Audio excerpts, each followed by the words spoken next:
be looking at the development forecast. So that's the projection of how many homes and how many square footage or square meters, pardon me, we are projecting on the commercial side, which is a big factor in how we calculate the development charge. But then we're going to look at a summary of the development-related capital programs. All of council received the final listing back in September, and it's been posted on our website for all of the public to have access to. Then we're going to walk you through the calculated rates, and then we're going to talk about next steps and how that's impacted with the new Bill 108. So council passed a bylaw, which is 2015-13, which came into effect February 1st, 2015. And under the Development Charge Act, we have a 5-year sunset clause, so we're allowed to have a Development Charge Act Development Charge bylaw in effect for 5 years, but no more. At any point in time, should growth change, should something happen in the municipality, you're always entitled to reopen the Development Charge bylaw and look at if the assumptions change or if we had some dramatic change. You're always entitled to go and relook at the development charge bylaws during that time. But the city must pass a new bylaw if it wants to continue collecting development charges before February 1st, 2020. So if we go past that date, we won't be able to collect development charges. This is an overview of the study process. So as I mentioned, the development forecast is a key tool in creating the development charge study. It dictates how much infrastructure we need, and it helps us calculate the charge, because once we know the expenses we have, we simply divide that by the number of homes we project that are going to be built. And then there's a certain percentage of the building, a certain percentage of the costs that are not eligible under development charges, so we have to back that out.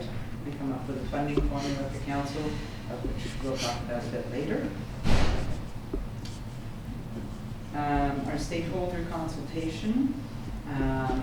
So we've had meetings with the industry during 2019.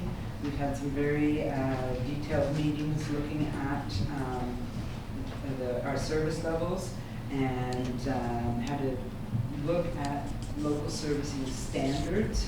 So that's talking about width of roads and size of pipes.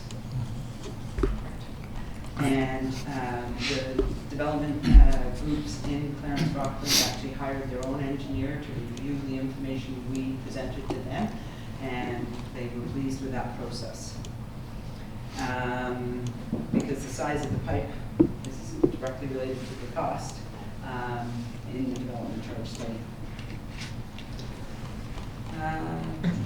So these meetings with the developers were in addition to this meeting tonight, which is an obligatory public meeting. Now I get to pass over to Fred, who gets to talk about the money side. Bon, merci. Donc, moi, ce que je vais parler principalement ce soir, c'est au niveau des modifications de la loi pour les redevances de monnaie. Oui. Is there anybody that doesn't understand French? No worries. Okay, so tonight, what I will discuss is the main changes that were done to the DC Act.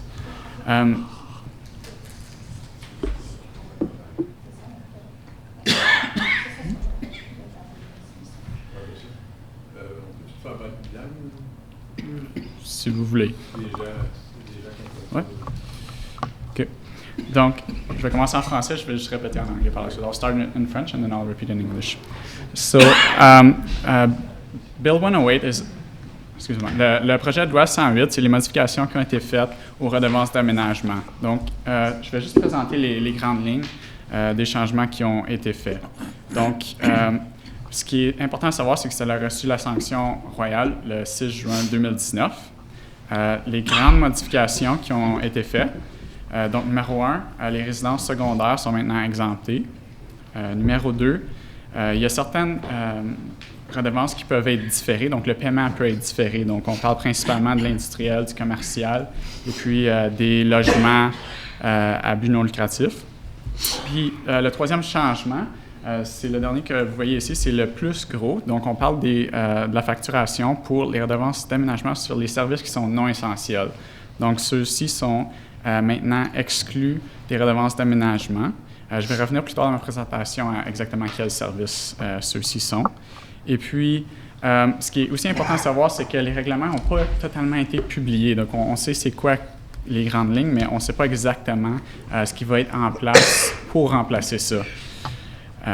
Donc, évidemment, ça va être une nouvelle charge. En anglais, Community Benefit Charge. En français, c'est le règlement sur les avantages communautaires. Donc, je vais revenir à ça. So what is changing or what is brought forward is Bill 108. It has received the royal assent on June 6, 2019. And so I'm going to discuss the three main changes. So number one, there's now an exemption on secondary suites. Number two, there's some deferrals for the payments of some of the development charges, so mainly on industrial, commercial, and institutional, as well as for non-for-profit housing. And so the third changes, that's probably the biggest one, is actually the exclusion of hard services in the development charge. It will be replaced by a new charge which is called Community Benefit Charge. So the regulation is not yet available for that charge, but I think that the first draft is now available, so it's coming soon.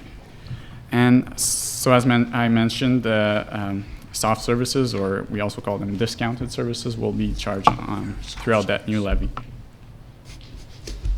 So the services that are soft services is the library, the daycares, the parks and recs, bylaw, and general government.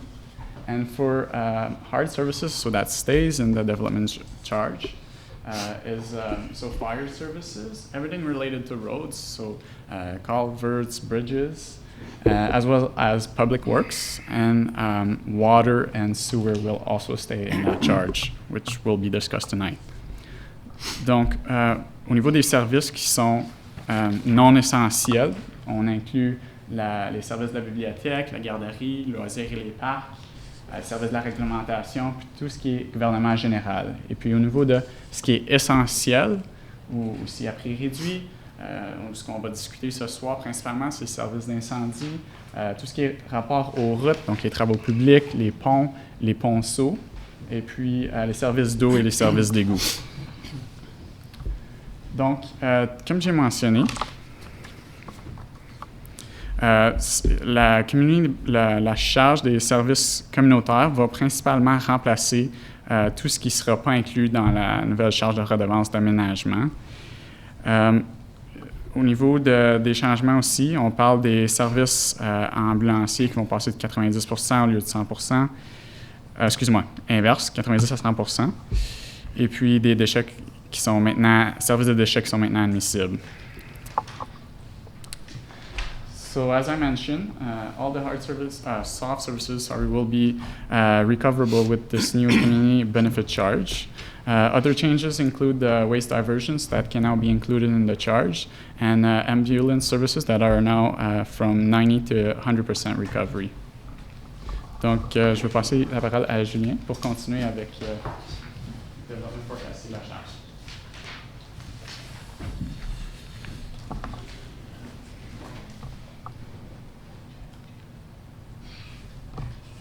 All right, so the key takeaway from the development forecast is that the historical service level is based on the past 10 years, so from 2009 to 2018, and that the capital planning period is based on the next 10 years, so from 2019 to 2028. And the 10-year and the full build-out projections are based on the city's projections of growth. Donc, pour le développement, les projections sont basées pour ce qui est considéré le niveau de service historique, qui est un recul sur les derniers 10 ans, donc de 2009 à 2018. Pour la partie planification capitale, c'est pour une période de 10 ans, mais qui regarde aux besoins futurs, donc de 2019 à 2028. Le 10 ans est la construction ou le développement total. C'est basé sur les prévisions de la municipalité. Donc, la façon que... sorry, so the forecast summary for the residential, you can see just, if I could point, oh, and I did you not can't. point. I can, here, all right. Oh, no. It doesn't work anymore. It doesn't. Oh, it's a TV. Sorry. I like the old technology.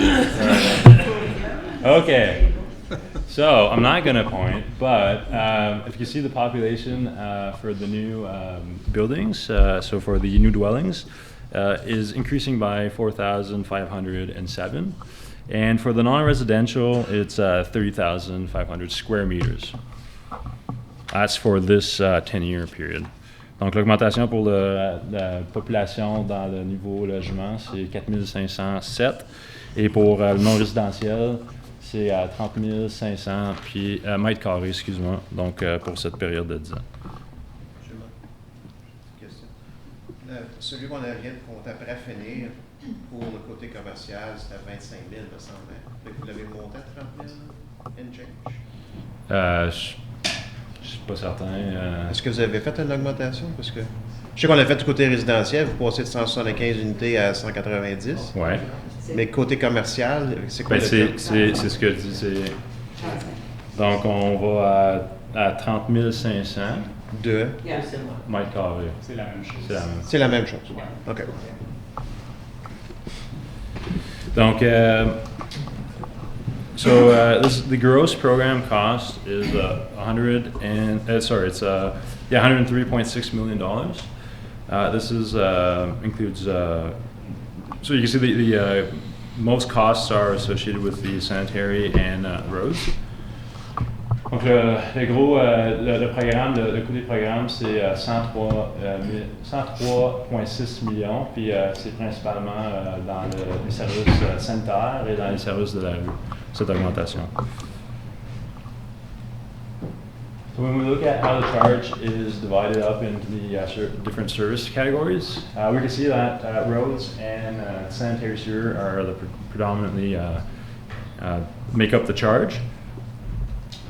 Donc, quand on regarde la façon que les charges sont, la distribution des charges pour les différentes catégories de services, on peut voir que c'est principalement les rues et les sanitaires qui font la charge.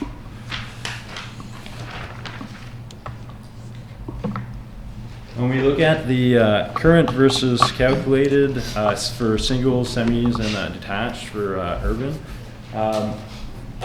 so we can see, I'm just going to draw you right down to the last line. I think that's probably the most important for you guys. You see that the current charge is $16,050. It's going to increase, or the calculated is $19,911, increase of $3,852, which represents a 24% increase for the residential urban. Donc, je vais juste apporter votre attention là au bas, c'est la charge existante, elle est de 16 059, elle va augmenter de 19 911, donc ça représente une augmentation de 3 852, donc une augmentation de 24%. Puis quand on regarde comment on se compare à d'autres municipalités, c'est le même comparatif qui a été fait dans le passé. Donc, tu peux voir que notre charge présente, elle est un petit peu plus bas que la celle de Russell. C'est encore pour les les semi-single detached. Donc, on peut voir que l'existante, elle est plus bas que Russell, la calculée, elle est au-dessus de Russell, mais encore plus bas que la ville d'Ottawa, qui est leur courante. Il faut dire que Russell, on ne sait pas de quelle façon que ça va augmenter, là, donc on compare à leur courante et non à leur nouvelle charge. Russell, on a encore pour une couple d'années avec le charte résolution. Ouais. Mais juste pour dire que nous, on compare quand même à l'heure courante. Donc, on ne sait pas comment que ça va augmenter dans le temps. Donc, c'est juste à garder en tête. So for the non-residential DC rate, again, the rate is spread out across the service categories. You can see that the roads and the sanitary sewer are again the major categories. Donc encore, c'est les rues puis le sanitaire qui comprend la majorité de la charge. I'll draw your attention again to the bottom for the non-residential. This is per square meter. You can see that the current is $88.81. The calculated is $119.08. That's a difference of $30.27. So a 34% increase. Donc, je vais vous attirer l'attention là au bas. Là, ce qui est important, c'est la charge actuelle. Elle est à $88,81. La calculée, elle est $119,08. Donc, une différence de $30,27 pour une augmentation de 34%, excuse-moi. Ça, c'est du mètre carré.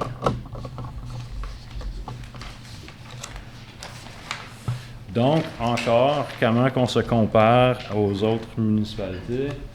On peut voir que la courante, le taux courant, on est au-dessus de Russell, significativement plus bas que la ville d'Ottawa. Avec la calculée, on est encore significativement plus bas que la ville d'Ottawa. So the current, we can see that the current non-residential rate, we were higher than Russell, but significantly lower than the City of Ottawa. And with the calculated, we are still significantly lower than the City of Ottawa. So I'll pass this back to Helen to conclude.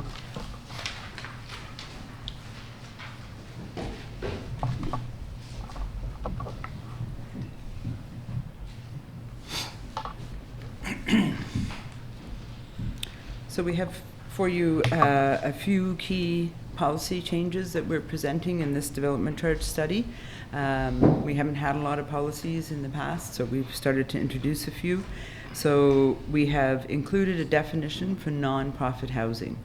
It's not as simple as it may sound, so we presented for you in the study a definition for that. We've included a new 50% reduction of DCs for non-profit housing. And the bylaw only includes a non-discounted service rate, because the current bylaw, in order for it to continue to be in force for the, okay, this is complicated, sorry. The bylaw only includes the non-discounted service rates. Now, I know that sounds like a bunch of gobbledygook. What we're talking about there are actually the roads, sewers, the hard services. So what we call the engineered services. So the pipes that are in the ground, the roads, that's what's included in the charge. In order for the current bylaw to continue, so we can keep collecting for those other services, for parks and recreation, for bylaw, we have to pass this new bylaw. Did I get that down the right way?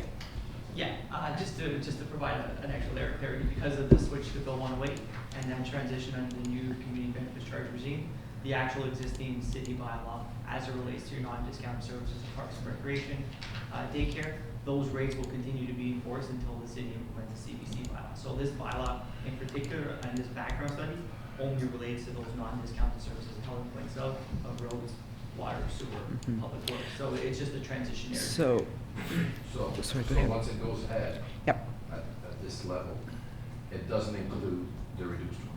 So once we vote a bylaw for the reduced ones, then there's additional charge that will be tagged for residential. Is that what you're saying? The rates that we're showing, for complete disclosure purposes, we have included the non-discounted services as well in there. Okay. So it's both the discounted and non-discounted.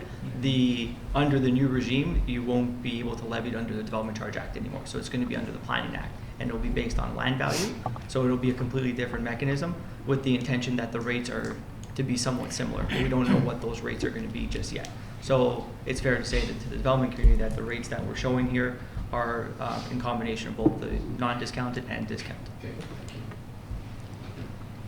it's okay to feel confused. No, it's not. We've been It's just struggling. clarified. We understand Okay. well. I'm not speaking Okay. for myself, but I think he cleared it up. I Okay. just don't want to have an amount and then in 2 years we have the new definition and we tag something else because I think the augmentation is pretty steep. We'll talk about that. And the reason that we need to continue collecting for the services that are not under the Development Charge Act anymore is because we have borrowed and we have debt payments. So we need to continue collecting so we can pay those debt payments until we move to this new,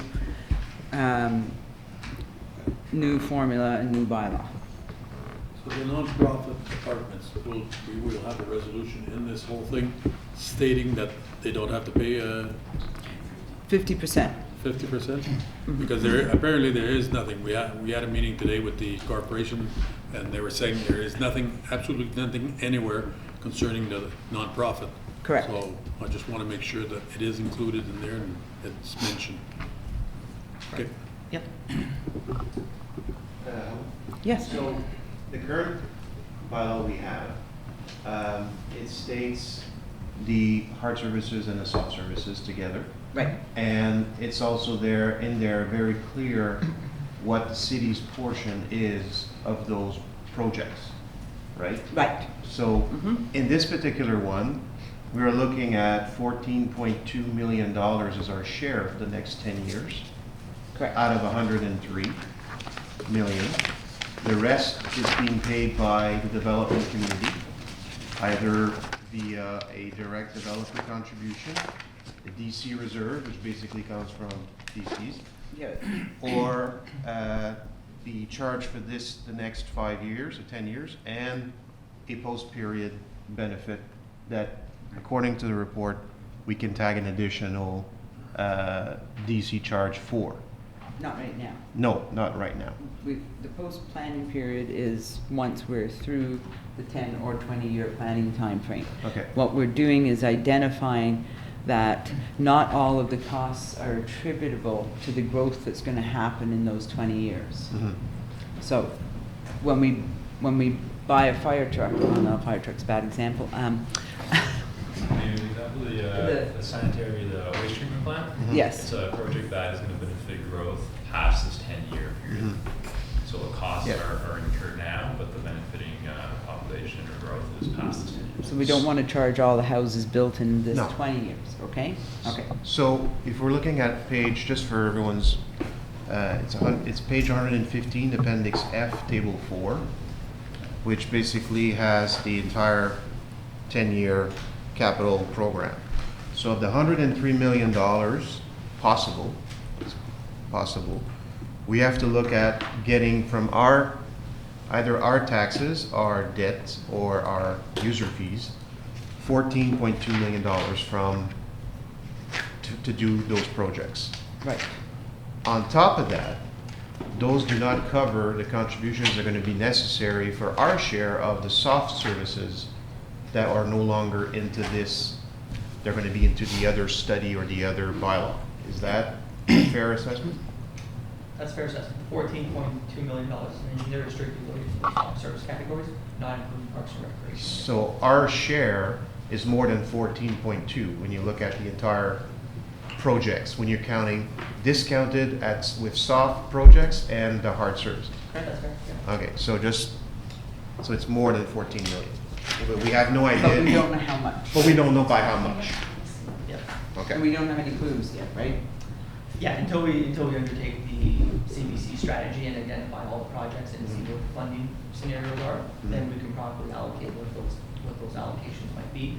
And that's even relative to the regulation that's gonna allow for it and see how it actually works. Yeah, because, for us to decide, how much to raise or not to raise the development charge for our development community, we're already looking at them paying 90% of what's on that list over the next 10 years.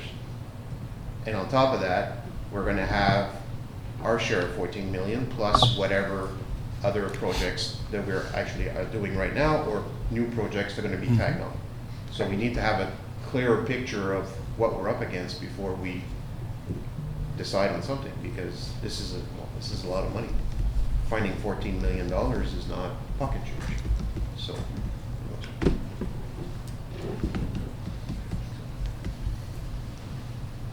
Does anybody have any questions about that?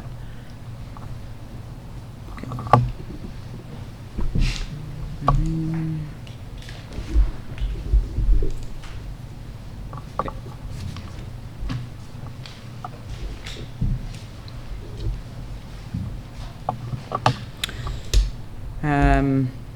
So there's two options to implement the new development charge bylaw, and that is to have the fully calculated non-discounted rates to come into force February 1st, 2020, or we phase in over a 3 to 5 year time period, but the loss of revenue, if we phase in the fee, has to be made up through property taxes or some other source of funding.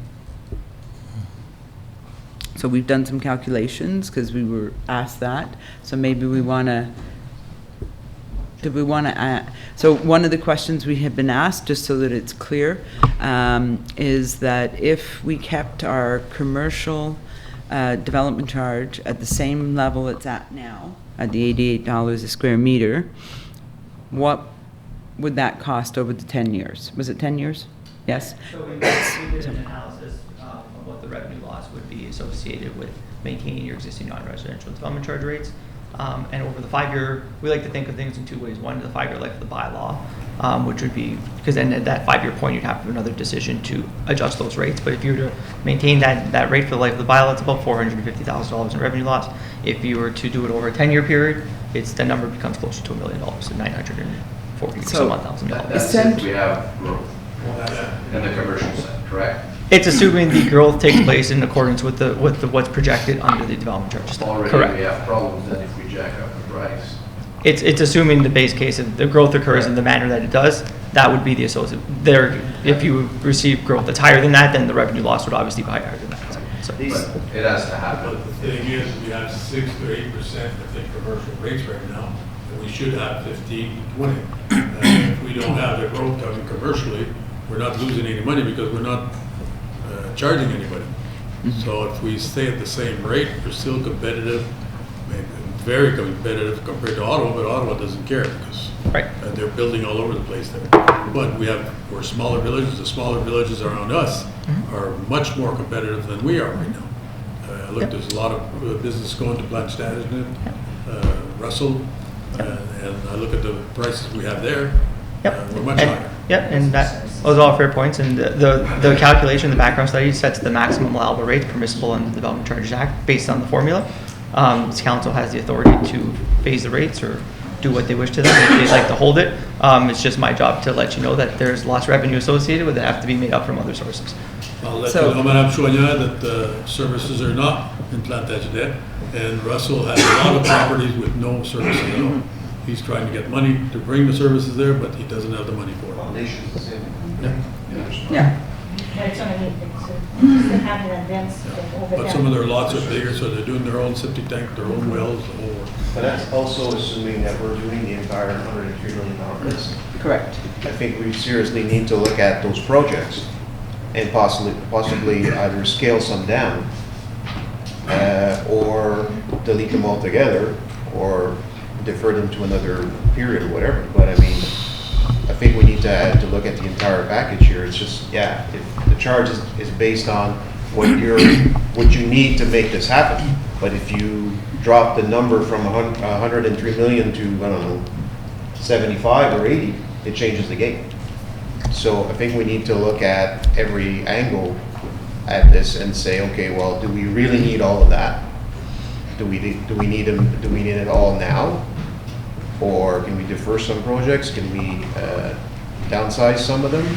And then, because I think we need to do something about to make sure that we don't tag on the 24% increase and a 34% increase on our builders, or people who are going to be investing in our communities. So I'm not sure how you want to approach that. But. Mr. Darch. Yeah, I just want to make sure it's clear, and perhaps council is fully aware of it, but if you go back to that slide with the process, you do have options. You can curtail the capital works program, but you got to remember how we got to identify those projects. We took an approved growth strategy that came forward to this council. Staff came and, looked at the history, talked to the stakeholders. We came forward, got it approved. And then we retained consulting firms to do master servicing studies based on those growth projections to say what growth-related infrastructure is needed to support that growth. So one simple way would be is if you say, look, it's too rich and we want to drop a project or two, you can do that. But then by extension, that affects growth in that area. You may start to shrink your growth with that. In some instances, that may be true, but there's some projects on there that, I'm going to give you one example. Every road that you're building through that process, I believe has a sidewalk on both sides, and most of them have a multi-use path or a bike lane, either on both sides or on one side. So one way to reduce the project costs would be to say, okay, we're going to be looking at what we did on Caron, which is a sidewalk on one side and a multi-use pathway on one side. That would reduce the cost of some of those projects. And I think we need to look into those options, because, I mean, this is a lot of money. Yeah, I understand what you're saying, but if you look at the local service standards that we developed and circulated through the development community, we did, there are certain roads where, there are sidewalks on both sides, but there's a lot of the collectors and whatnot where it's just on one side. We scaled it down, and those standards, were sent out to the development community, and essentially were supported. We got very favorable response from them on those things. So I think we've endeavored to try to solicit that input. We've tried to be cost conscious of the projects, but you have to bear in mind all of these costs and the projects are done at what I would call project level or a very high level analysis. It's benchmark costing. It's not into the details, but it's fairly good for the purposes of determining projects. So I think most of those projects, and we didn't get any feedback in our consultation project from the development community saying you've got projects in there that are too rich or not necessary. We didn't get that. In fact, we got comments about adding some projects. So I think we've been out there, and I guess we're presenting to you based on the consultation process that we've said. There's always an opportunity, I think, to fine tune, but I don't know that that's going to change things drastically. But it's council's I think we need right to review the project list. I mean, we have to have the infrastructure in place in order to attract the development. So, and there are some standards, and we had so many studies made to trying to promote the development. So I think, we need them. We need all those objects. I look at them and they are necessary. This is what people expect. Well, it might be what people expect, yeah, but once they see their property taxes go up by 5 or 6% a year, they might think differently. Yeah, but And- the development charges talking about. No, but everything, Right you now. gotta those are the infrastructures you have to maintain afterwards, and then replace down the road. But that's why we cannot keep it at $88, because it would be more costly in the next 10 years to maintain it after. No, but So- it's not the same thing. It's, It has you're to mixing It has two to things. protect the, you have to have enough. I think it's a balancing act like 5 years ago. We're back to square one, and I know 5 years ago we said we need to create momentum, and right now we have momentum. I guess I'll speak my concern is if I was a developer facing 34% increase on one side and 24% increase on the other side, I'd be thinking of maybe developing somewhere where it's cheaper. I'm not saying it's gonna happen, but I think we have to keep, I totally agree. I looked at the master transportation plan, and they give you like the top. And I mean, like, I don't know if we need in the next few years a roundabout at Saint-Jean and Dr. Corbeil. Would a light suffice? And right there, you're changing the cost by several hundred thousands of dollars. If you do that with several intersections, well, you're down $1 million fairly quickly. And I think that something that, and I'm not saying, I'm sure we'll have comments from the developers that they don't agree with everything. They think that we should scale some stuff down, and if it comes back towards the end of the 5 years and we really need it, we can reopen the bylaw. My concern is that at these increase, we have a greater chance of slowing down our development versus maintaining. And if there's something major that comes at the end and we need those roundabouts at year 8, let's say, or further down the road, then we can reopen. You can reassess it. It's just like, for me, it's 24% and 34% in the commercial when we have a hard time getting some. My goodness, it's like, okay, I want to get something, but it's going to cost me more. I'm going to go somewhere else to hunt it down. So that's my only concern. I think it's easy to start throwing around percentages, but let's actually figure out exactly what those percentages mean. So we were talking dollar figures. How much? My computer's restarting. My apologies. $3,000 on there. Okay. On a single protection. All right. On a house, an average is $400,000. We're talking about $3,000. Correct.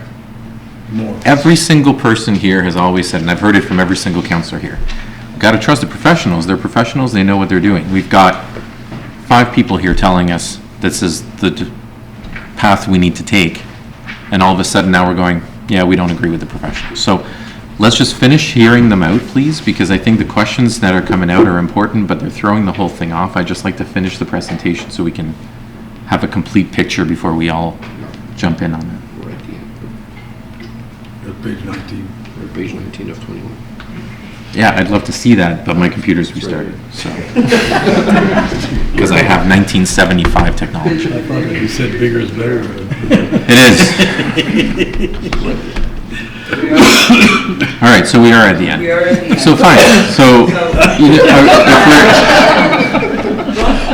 all I see is Lenovo, that's all I see. I'd love to see more. So, right now is time for discussion, and the public is allowed to speak at this meeting. And then in the next 3 weeks, right, we're going to consider adjustments that you might want us to make. And following November 18th, so should council approve this bylaw or an amendment to this bylaw, then there's a 60-day notice period, appeal period, pardon me, 60-day appeal period where if a developer comes along and goes, I don't think that's right, they can make an appeal to the municipality. Anyway, so it's important now to have that discussion about what's included in the charge. And I will tell you that we have followed the Development Charge Act to present to you this evening what is under the Act. We followed the prescribed formulas of calculating the growth and assessing what infrastructure is needed. And that's what our responsibility to present that to you. So from where we go from here, like I said, we've looked at some options for reducing the impact, and we're happy to discuss those. So I don't know if you want to go to public comment Mr. first. Shaw's got a question, and we'll go to public after. Okay. I really apologize for being late, and I apologize again if there's people who ask the same questions that I'm going to ask. I'm very into the letting the market dictate where we need to go with this, and as far as the rates for residential, I don't think we're seeing any major feedback from developers saying that, okay, that's it, it's not going to happen, we can't afford this. You know, from a $3,000 more on a house or whatnot, I think the market right now, we have so many developers who do want to build here. I don't see that slowing down anyway, so I agree. The project list, yeah, it's a balance. I think that's where we're at with there. However, on the commercial side, our market clearly indicates right now that it's, you know, the offer and demand, and right now there's not a heck of a lot coming in. So 2 of the questions I had is, A, can we have, like, on the 5-year plan, can you have like a first 3 years where you're in a freeze, where you're keeping it where they are, and then you increase in 3 years to another rate? And the other question that I had is, well, are you able to have sort of a 2-tier rate in the commercial, in the sense that for a larger business coming in, like say we had, I don't know, let's throw out a Home Depot or something, you know, major business coming in that has serious bucks, and that you'd want them to pay, a fair enough share of, and I understand it's per square meter and whatnot, and they are going to pay more for being bigger, but meaning at the rate where they should be paying versus the smaller shop who wants to come in and building something a little smaller plaza with smaller stores. So that's maybe a bit of my concern to say, well, we want to track a bit of both, have some of the smaller stores, but still be able to go out and get a major industry or whatnot. So someone in big, so you understand I think what I'm saying. So can we have a two-tier system in there for you're trying to attract one way smaller businesses? We still want to be able to be competitive for them, but at the same time we don't want to miss out if one of the bigger ones who has a lot more money on there for have them to pay their fair share. So I don't know if that's. Do we have any answers to? Yeah. So to answer the first question, you can, we kind of touched on it before we did get in, but you can certainly hold the rates at your existing levels and phase them in or increase them throughout the bylaw. It just has to be set out in the actual bylaw at the time of passage. Okay. And that way, but it can be done to council's discretion how you would like the rates phased in or approached. The second question is you can offer a tiered system in your bylaw. Again, the specific and the requirements of such would have to be specifically laid out clearly in the bylaw. So you can have, for example, around the policy of developments that are greater than 50,000 square feet, just hypothetically, would pay the rate that's fully calculated rate. If it's not, then it would be paid a rate that's 10% discount or 20% discount. So you can do those types of structures. Again, it has to be at the time of passage, and it cannot be on an ad hoc basis throughout the 5-year period. You can, when a small mom and pop shop comes in, you can't make that decision at that When time. they come in. Okay. When they come in, it has to be at the time of passage of the bylaw, or else you have to go through an entire amendment process and update the entire Am I alone on that idea, or is that something that other council members? The rate doesn't seem to be the issue. Right now it is where it is and we're still not getting it. Sure. Sure. So I don't necessarily think the rate is the issue on commercial. Is it steep? Sure, I'll buy it. But I just don't think that it's necessarily what's stopping anybody from coming in. And I think we're going to figure that out once we get some pieces in place and we'll be able to have a better look at it. Sure, that out? In that same train of thought, what if we're identifying, let's say, a zone within our community where we say, you know what, we want to encourage more development, let's say for argument's sake here, Laurier Street and Ryan. We identify a specific zone and we say, okay, for the next 2 years or so, if you're developing multi-units, residential units, or a mix of commercial and residential or whatever, you're trying to densify your core to protect those local businesses that are already there, that you don't want to have them move or go out of business. So what you're saying is if we want to go that route, we need to do this within the current bylaw we're passing, and we can't adjust it down the road over the next 3 to 4 years. Through the mayor, that's a bit of a different situation, and I'd actually recommend a community improvement plan bylaw to be undertaken, and that bylaw can be passed, and you can amend that throughout the actual, with kind of aside from the DC bylaws. You can still provide the same exemptions, and it's very, very defined in a specific zone, and provide those types of incentives that you're talking about, and then that can be changed outside the DC bylaw. So it's a little cleaner, and I would recommend those types of policy things to be done through a community improvement plan route rather than through the DC bylaw. Because we already have something that's set up a little bit for the leading in a certain area to encourage businesses to reinvest into their current business, but there's a lot of interest, I think, there's a lot of people who have bought properties or just possibly looking at either tearing down what's there and rebuilding new with a much bigger sized building. So I think, if we decided, well, for a limited time, let's say for 2 years, you're getting a reduction in your development charge if you're building within that time frame to really try to put a boost into the core of Rockland to help. Because we're going to be investing a lot of money on Laurier for the next few years, so in the same sense, trying to encourage development there. I think that it should be done separately. I agree with you.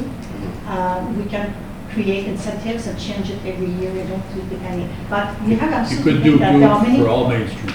Yeah. in Budget. or- Yeah, I was just giving one example, but yeah, you identified. But also, there are many other factors why the commercials businesses don't come here. You know, sometimes they won't go to a city until there is like 45,000 or 40,000 people, or 50,000, which is the case for many companies. And also the availability of the manpower. Sometimes the employees don't want to move, and they don't want to lose their stuff. There are many factors. So, and some people sign contracts for 20 years when, you know, like in the past, they were signing contracts for many years, so they kind of stop. So it's not just a matter of how much you're going to pay for the DCs. There's way more these other factors. I'll let one of you two go at it. You seem anxious to answer these. I just had one follow-up to the mayor. On the commercial and the front on the charges, one thing that is through the community benefits charges and through the Planning Act, one of the changes is that there's going to be a deferral program on all non-residential type development, so they can pay their development charges over a 6-year period. So that'll allow for a longer payment period on those rates. So that is a benefit to the development community, and that is important given the conversation where this is going. So to keep that in mind. Yeah. Maintenant, on va demander des questions du public, mais les questions vont par rapport à l'aménagement seulement, période d'avance seulement. Only, we will have questions, but it has to do on development charges only. I don't want every subject under the sun coming up. So if anybody has any questions, come on up, name, address, and pop your question. Si vous avez des questions, nom et votre adresse, et dites votre sujet. Hey, le premier pour ça. Toujours un drame. Mais il est habitué à la messe à Saint-Pascal. I'm Luc from Bernard Sacanty Construction. Ton nom, ton adresse? And it's 1591 Bougie Street in Clarence Creek. And basically, I just wanted to talk about what has happened in the last 10 years. I'm sure some of you are aware of it, but Rockland is a very competitive market for builders. There's quite a few of us. And the incentive to build in Rockland has steadily decreased to the point where many builders are diversifying away from the municipality. I've sent a small handout to I think some of you may have received it. And it testifies pretty well as to what's going on. In our case, we've diversified to Anquette, not and other builders have followed different avenues, but I think it's important to consider the first-hand feedback that we get from the buyers. And the buyers are saying that the difference between Rockland and Orleans is almost disappeared. So we go where we can make sales. And unfortunately, we have to diversify away. And it's unfortunate because Clarence Rockland is my hometown. So I'd love to build exclusively here, but we have to go where the sales are. So I think it's not a professional document. It's just feedback from the industry. I think it's pretty important to consider as well. Sure. Sorry, I just I have a question for you. Sorry. I'm at planning and we get all kinds of demands on builders. I'm sure our departments get just as many demands. When you're saying something like that it's diminishing and you're looking elsewhere, the actual numbers that I'm seeing are kind of going against what you're saying. I agree, and I could see you coming that way, but the municipality could benefit from a much higher growth rate. Just by the feedback I'm getting, the people that are turning down a purchase in Rockland, that are taking it in Wendover,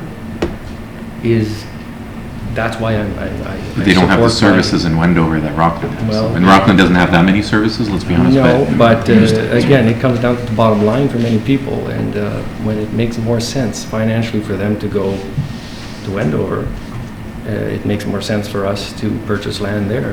So. Okay. No, I just wanted to ask. But I understand the numbers that you're seeing, the growth rates that you're seeing are quite satisfying, but I think the municipality is missing out on something that could be even better than that. Because we're diversifying. We're going where the sales are, and it's just. And we have a responsibility, in my opinion, and by all means, I'm not a professional in this, but we also have a responsibility I understand. to make sure that we can actually keep up with the Absolutely. growth that's happening. And from our conversations, I don't necessarily think we're flush with cash to be able to increase our water treatment plant, our water plant. So all these come in hand, right? The more houses we permit to build, the cheaper they are, the more expensive it's going to cost. I've had this conversation with people at the city too. What's it going to cost the city when, you know, all the sewers in Morris Village start going at around the same time? You know, those are things that we have to think about long term. And I understand the position that you're in. You're here to build a house and make a product that people are going to want to buy. But we're here to make sure that long term, this works out.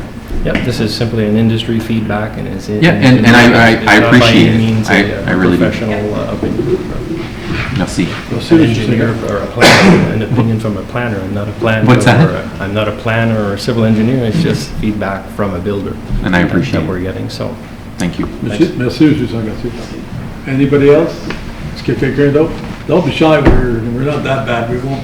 I promise I won't say. You're at the edge of your chair, you might as well come up now. Pas d'autres commentaires? Pas d'autres questions? This is the time. We need your information. That's why we have this public meeting. As you can see, we've got questions too, and we're hoping to have questions or comments from you that will answer some of our questions. You're the one out there doing the work.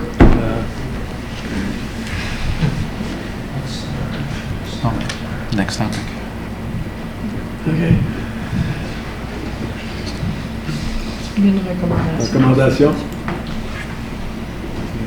Tout est facile. There we go. Tout est parti.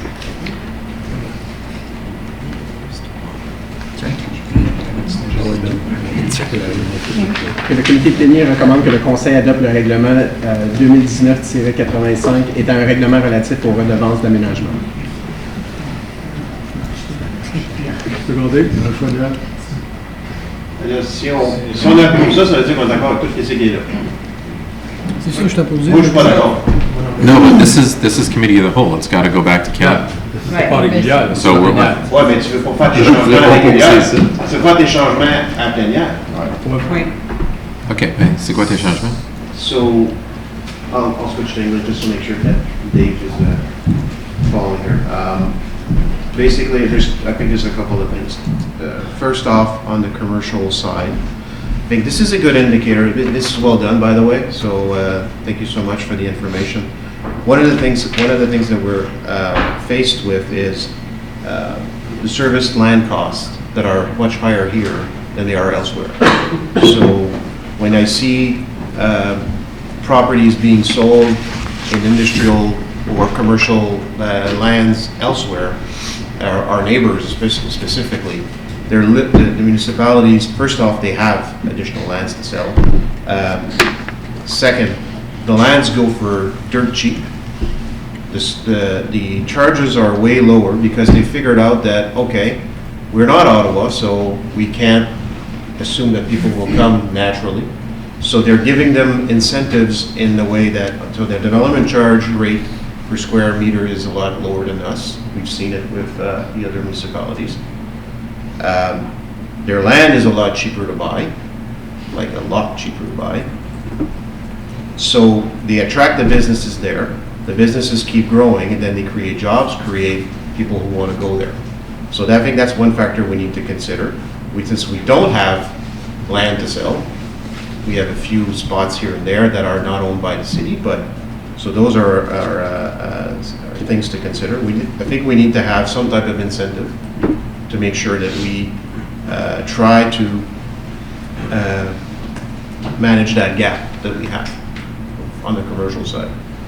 And on the project side, all the projects that we have, I think it's nice to have all those things, but I think there's some things that we can reduce. I don't think that we need, like I had stated earlier, to have sidewalks on both sides. I think we can do what we did on Carmel, except I wouldn't do the elevated Multi-use PAP, I would do it flush with the road. I've heard a lot of complaints about that. I would do that for all the roads that are associated with the program that's being presented to us here today. Another thing I would do is I would remove the roundabouts and just put traffic lights. The reason behind that, one is cost, and the other, if we have 25,000 cars that can go on Highway 174 every morning and every night, I think Paul can handle a little bit of traffic that's going to be on there for the next 23 years over the rush hour, especially if we have 4 lanes there. So Laurier has what, 13,000 vehicles per day? 16,000. 16,000? Why wouldn't Paul be different? I mean, I think the question may be though, do you think that Laurier Street is a functional street with the traffic signals? Well, I don't see it being backed up the way that other roads are being backed up, like the 174. I think Laurier, there's some tweaks we could do. Yeah, but if I watch TV in the morning, I watch the news, and I see 4 lane at the other end, the west end, cars coming. It's a parking lot just as it is this end. Same thing. Yeah, but you're looking at Paul Road, who's going to have growth. But the only slow part is going to be probably in the morning, maybe with the rush hour, and at night. And there's different ways people will go towards Saint-Jean, they'll go towards Caron, they'll go towards the 17 on Laurier, or directly through Caron through the 17. I don't think it merits having 5 roundabouts on that stretch of road. No, I agree with you. So for us to move forward, we've heard a number of things tonight. We would need a motion to amend the development charge as it's development charge study as it's presented to you. So if what Councillor Lalonde is talking about, you're going to need to pass a motion to ask us to recalculate the charge without the roundabouts. And if you want to do that, so you need to vote on that direction for us. We can vote. Because there's no point for them, if everybody else doesn't agree with that, then there's no point for them to do that work. Yeah. So we should go on every change that is proposed, we should Just as see you if do it's at something budget. that they need to do or not. Yes, it's like a budget item. And the same if you want the Because commercial. like what Mr. I forget the name. Mirabella. They said, like, there are other ways of making those changes. We can do that with later on, we can take. Unless you want us to Or throw do the it ball in back at you and say, separately. the 34% commercial one is too high, and we want that brought down. And even the residential, we can bring that down. It's too high. We're going out of competition here. We're way ahead of our. So is it a matter of the fact that the charge wants to be phased in or held for a certain period of time? Or is it just the actual total quantum of charges that we don't want to The move to that rate? commercial one for sure is too high. We're not getting businesses now. We've got to attract them. We're not going to attract them with a 34% hike when we're not getting the businesses. Okay, so we can, by way of doing this, staff can be bringing back a staff report that has a recommendation for the bylaw to hold the commercial rate, for example, at the existing levels. On the residential side, it's there's options there as well, obviously. To go to what Mr. Bouchard was saying, if let's say a Home Depot decides to come in, are they seriously going to say no to like 50 years of business because of a one-time fee that they're going to pay? I'm sorry, but no. If they really want to be here, they'll be here. Mrs. Collier, I don't know if your memory serves, but I hope it does. What was the rate when we actually did this in 2015? The rate for a single dwelling, roughly. At that point in time. 16,140. Oh, look at that. 14,000. So the current rate is just over 16,000, but it's been indexed every year accordingly, just to keep up with the rate of inflation. So Right. I would assume it's probably been $500,000. But what was it in 2015 back then? 14,000. It's 14,000. It's now 16,000. We're proposing it to bring it to Close to $20,000. $20,000. Because we know of the growth that is going to happen, and we know what we're going to have to pay for in the future. That is the whole point of this. This is a savings account. This is the way to plan ahead.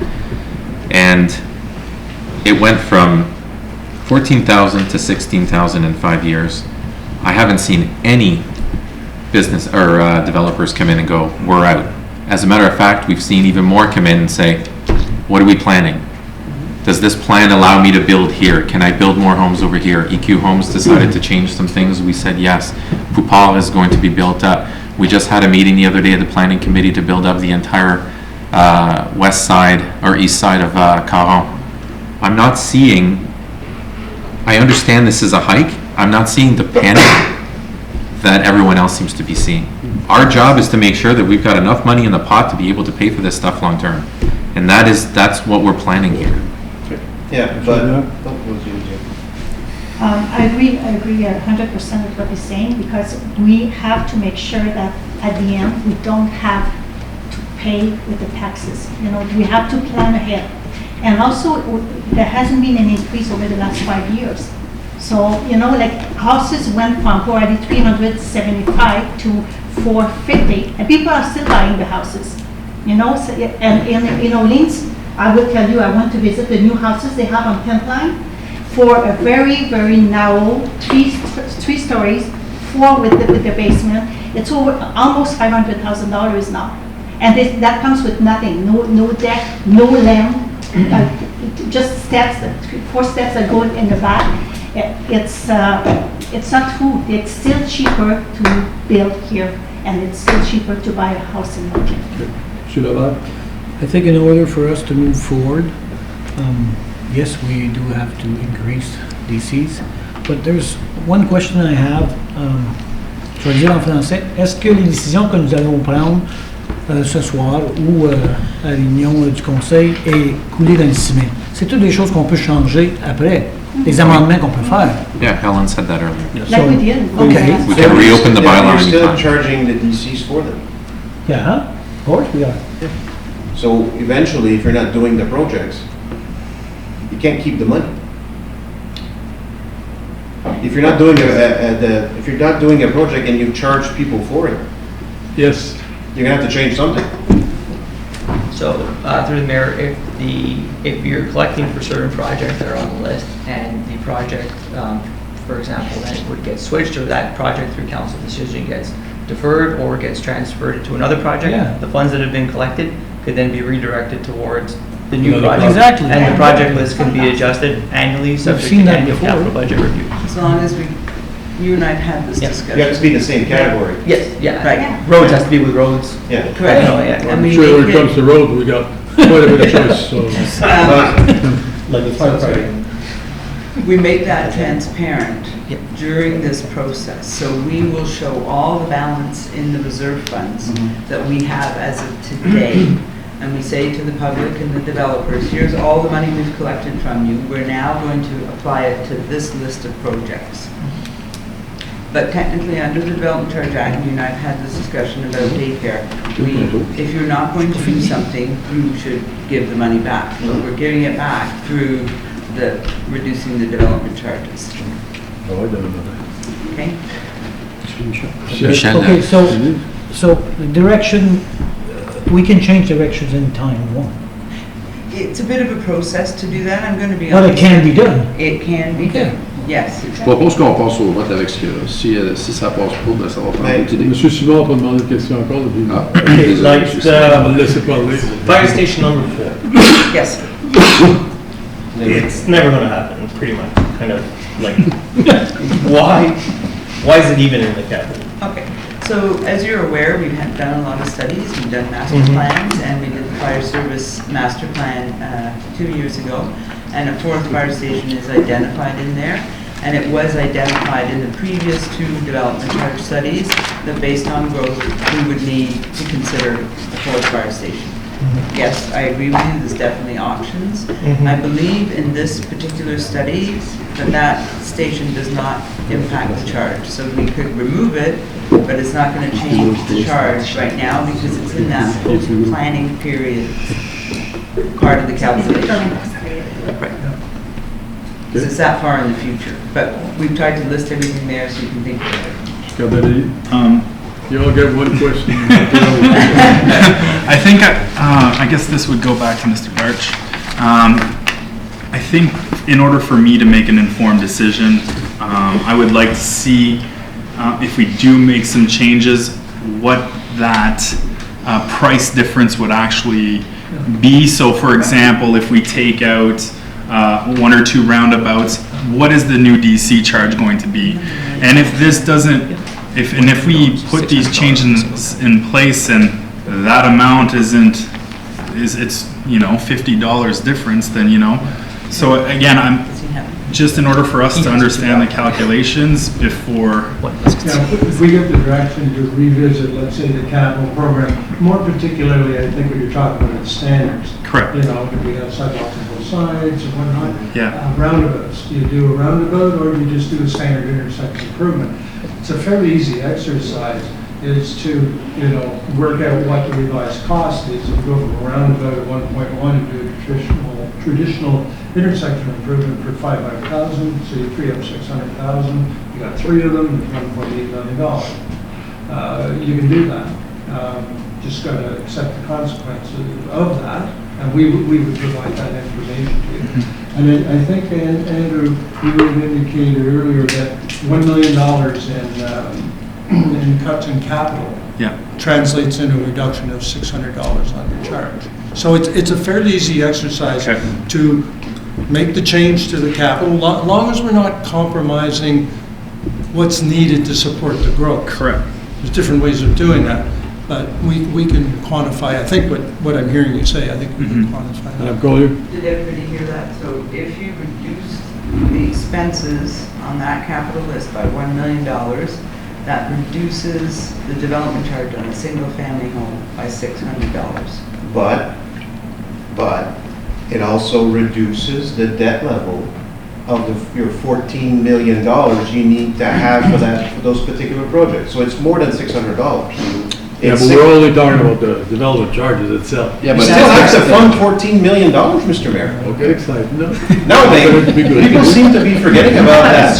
We're talking about this tonight. Yeah, it's $14 million plus whatever. I agree with you. It's going to take less money. Yeah, but don't forget, we have other things we want to do that are not associated with DCs that are going to cost a shitload of money. Like Dumoulin Park. The sewage plant.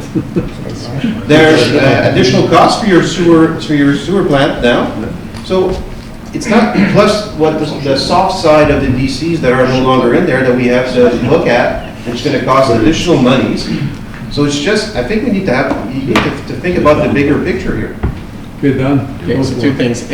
I understand the point, Mr. Lone, I understand the point for that. However, I'm not sure we're in a position tonight, or I'm not in a position tonight where I want to start deciding how many roundabouts I want to have or whatnot. I want to give myself options, not just for now, but in the future, because especially because these roundabouts are going to come in further. So I'd rather say, okay, listen, we don't have, you just said it, we don't have a shortfall of projects to have money to spend on. So right now, market dictates that, you know what, as far as family residential houses, there's not a major issue for us for the growth. We have a growth that we need to sustain with the services we'll have. So I think the residential wise, we're there. I agree with Mr. Zant where he talks about if a Home Depot wants to come in, then he's going to come in.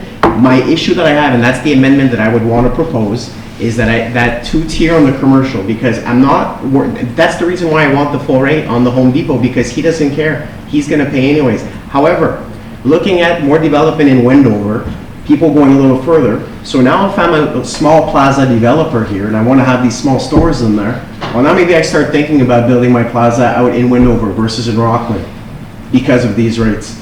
So to me, for smaller development, I would just want to have a commercial rate there that is still interesting, but have a higher one so that we don't miss out when those big people who have the money and that don't care, so that they pay that in. That's the only amendment I'd want. For the rest of the charges, I'd want to be given that flexibility so that we can decide at the right time, sidewalks, bike paths, because I don't see this right now to start deciding right now tonight how many bike paths do we need, how many sidewalks, and how many roundabouts. I don't think I understand the impact on the actual DCs though, but I'd still say, listen, these experts, like Mario said, these experts here, they have this identified, and to support the growth, you need these fees.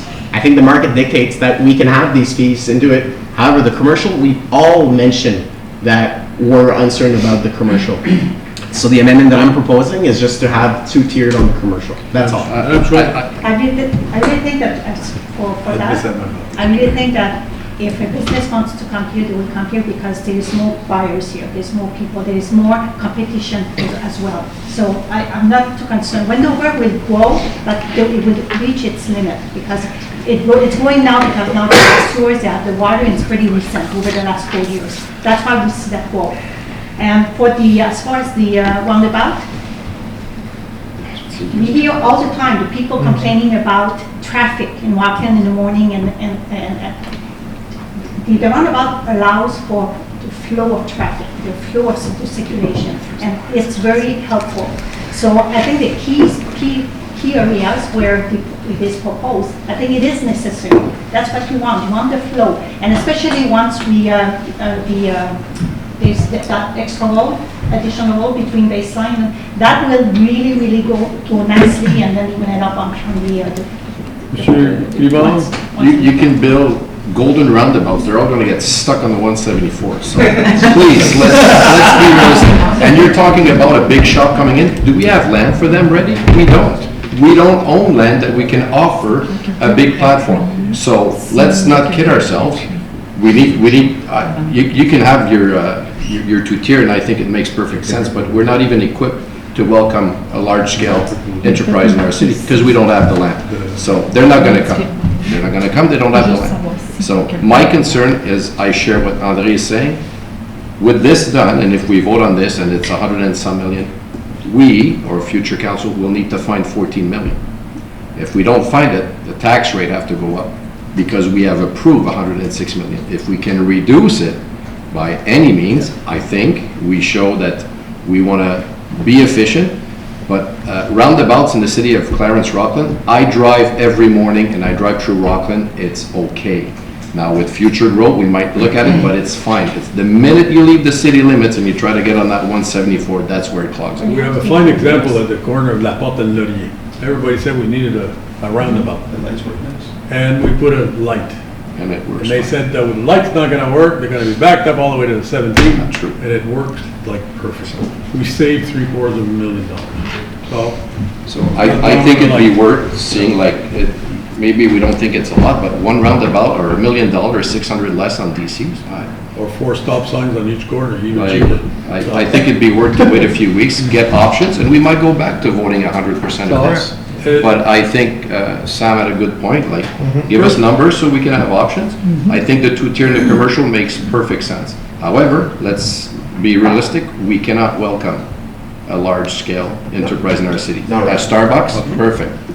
But Starbucks will pay the big rates. I mean, Don here has a proposition too. For two tiers, is there somebody that wants to second this? Well, we have to either vote on this one and defeat But it. this is a change, so. C'est un amendement. It's an amendment. Okay. Anybody to second it though, otherwise It's it dies. okay for the symbol. So We would need. if we go with that option, are we getting the options back of what that is going to look like? I want the definition of what the two-tier system is going to be. You need to have the, Okay, so you're going to define that with what, okay. We'll bring That's you a all I wanted recommendation. to, okay. Yeah. Or we can defer until they come back with some. Yeah, that would be Just defer until they can come back. If everybody prefers. Fait qu'à ce point ici, si le conseiller Bouchard peut proposer de différer pour étudier la question d'ajouter un deux. Je comprends ce que tu parles. OK, Just a second. un Second, two-tier. Monsieur Zan. Y avait-tu une deuxième directive, par exemple, pour recalculer, To pour calculate enlever des... to recalculate the roundabouts and lower that amount that we're looking at, the $103 million. And I mean, Mr. Mayor, we're looking at one item, Yeah. but they know, They're they know what we can live with, and I'm sure they have a pretty good idea that, okay, maybe this place can wait an extra 5 years, based on the growth that we're forecasting. And So we can bring you back a recalculated charge without the roundabouts in. And if you see other items too. We want to discourage deferring the process because we're going to be November 18th. We have 2 meetings in December. So we would bring you back a written report saying we removed this, this, and this. Your charge is now this, right?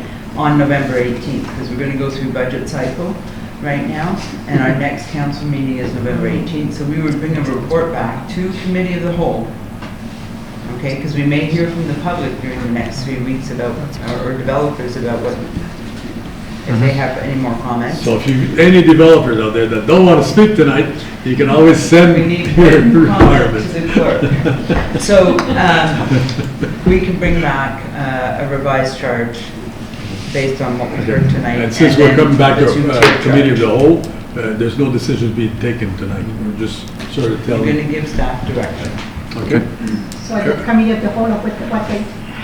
November 18th. So you'll have Mais c'est pas the juste, ça soit development clair. charge as presented as we presented it tonight. And then you'll have Perfect. a new charge with reduced expenses with based on what we heard, and then the two-tier commercial. Yeah. So we'll work with Mr. Mirabella, who's got all the expertise and tons of examples from other municipalities to come up with a recommendation that would work well in our municipality our size for the two-tier. OK. Fait que la directive, Monsieur le maire, à ce point-ci, ce serait de revenir à la réunion, la prochaine réunion régulière. Non. La non. plénière. Plénière, Committee of the whole or regular? I believe because there's going to need to be discussion, it Yeah, should be at we said Plénière. committee of the whole. And then it would be We're not- approved the first meeting in December. Can be approved then, yeah? Yeah. Because December 2nd is our next council. We can then still it- discuss it I think. at the it regular needs too, if we discussion. only have two options, I mean, Yeah. it's not. But if we have to, if we're all satisfied with what comes out You could. at committee of the whole on the 18th, we can bring it back to the regular and vote on it. It's our choice. Ben, ils sont inversés vos réunions. Ouais, Ouais, bon, on veut la laisser ouverte. On la laisse ouverte, on la finit après. Okay. Okay. In the actual public notice, I'm looking at Monsieur Desnoyers. I believe that we said that council would be considering the adoption 18th. on the 18th. So we could bring it back to regular meeting and then defer it to the next if there is more discussion on it. Whatever. Okay.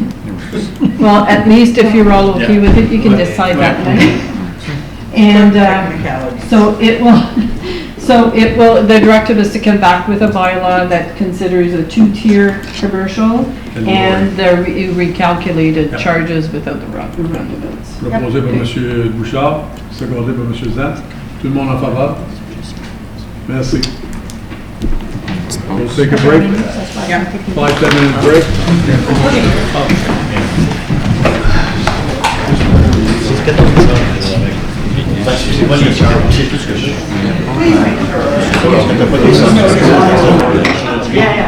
Quel rapport Avec moi, if you don't Je vais finir mon séjour là-bas. That's a day formation. Wait, let me turn on my computer that doesn't work. Ouais, mais on a quorum, vas-y. Tu en veux-tu un autre? Non, il No, it, Hey, Carl. it worked. quorum, I went- vas-y. Quel rapport numéro whatever you guys are ready. Mr. Dodge, do I have to throw that hammer at you?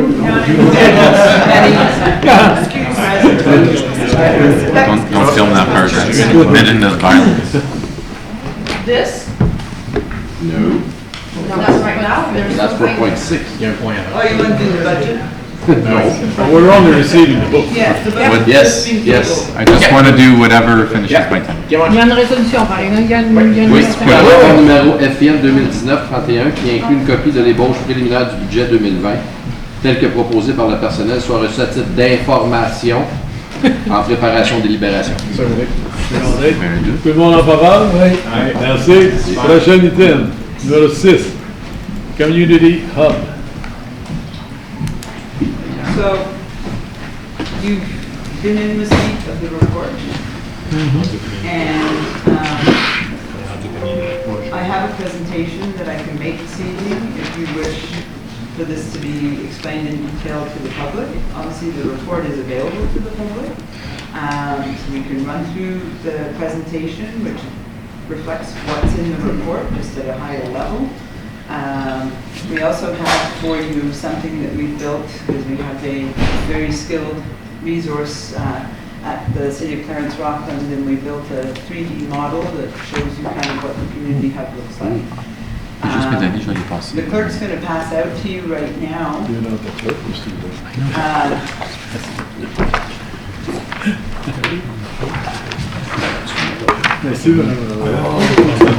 is passing out the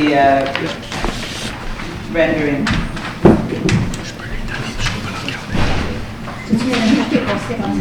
C'est GA5 que So- Ah, non, c'est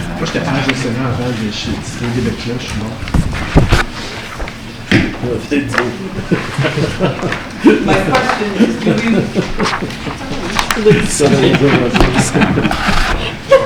Les deux bien ensemble? Et on partage. J'espère, je n'ai. That's the paper bucks. well, I want to do that. So would you like to go through the presentation? La présentation? Oui. Ben, juste rapidement, just kind of oversee, just so people from the public, I think, get to see it. So I wanted to start out with a little introduction. On May 1st, 2020, I will have been CAO for 5 years in the city of Clarence Robbins. And on about June 1st in 2015, I started work and thinking about this initiative that we're presenting this evening. And I've sort of just kept an ear to the ground as we've gone through these last 5 years. And the last 5 years have been about fixing, repairing infrastructure in the city of Clarence-Rockland to the tune of $53.2 million. I will be bringing a report to you that illustrates what we've invested in the city of Clarence-Rockland in terms of getting our assets, our currently owned assets, into good repair. And now, I think we're at a point where we can consider something a little more exciting than culverts and sewers and roads. And that's what we're going to present to you through the presentation this evening. So I'm going to quickly explain to you where I got my direction from to bring this report to you, the facility rationalization and what that means in terms of the buildings we're looking at and what their future use could be, what a community hub concept is, this one-time funding opportunity, which is the primary reason we're here right now, tonight, the potential financial impact of this project. There's a few future considerations because this project is far-reaching, and then immediate recommendations for consideration that will be coming back to council for final, if council directs us to bring it back on November 18th for approval. And then at the end of the presentation, we're going to show you a 3D design of what the project could look like. And it's very, very important, as I mentioned in the report, to keep in mind we're at the concept level, which means this is an idea. It's far from set in stone, but I wanted to illustrate to council an example of what something could look like.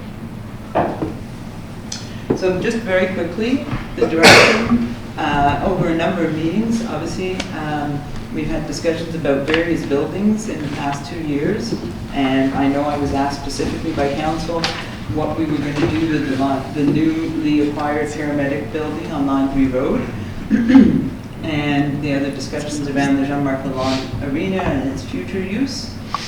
We've had safety concerns, which we presented to you at the Chamberlain Garage, which we've put a Band-Aid solution in place by renting a trailer for the guys to eat their lunch in. And then we obviously have the requirement that the city will need to meet accessibility requirements at its city hall by 2025. We also have had some direction under the strategic plan to make improvements for certain services throughout the municipality. Our Parks and Recreation Master Plan have indicated in certain areas where we can improve recreation services, and our cultural analysis plan, albeit 10 years old, was reinforced by the Parks and Recreation Master Plan and the strategic plan that we have a serious lack of cultural initiatives in the municipality of Clarence-Rockland. So I'm now going to quickly run through the buildings. So we have 11 buildings that we're considering. On the flip side of your placemat that you were handed, you have the chart that illustrates the existing building and what the proposal is for its future use. So the first building is the Jean-Marc Lalonde Arena. So this building, this building right now, we've had an assessment done of it, and the actual structure itself and the beams that hold it across are structurally sound, and there is a potential to repurpose, revitalize that building, and it's certainly big enough to house the community hub in terms of what we might want to put inside a community hub. And you'll see the list is quite exhaustive in terms of what options we have.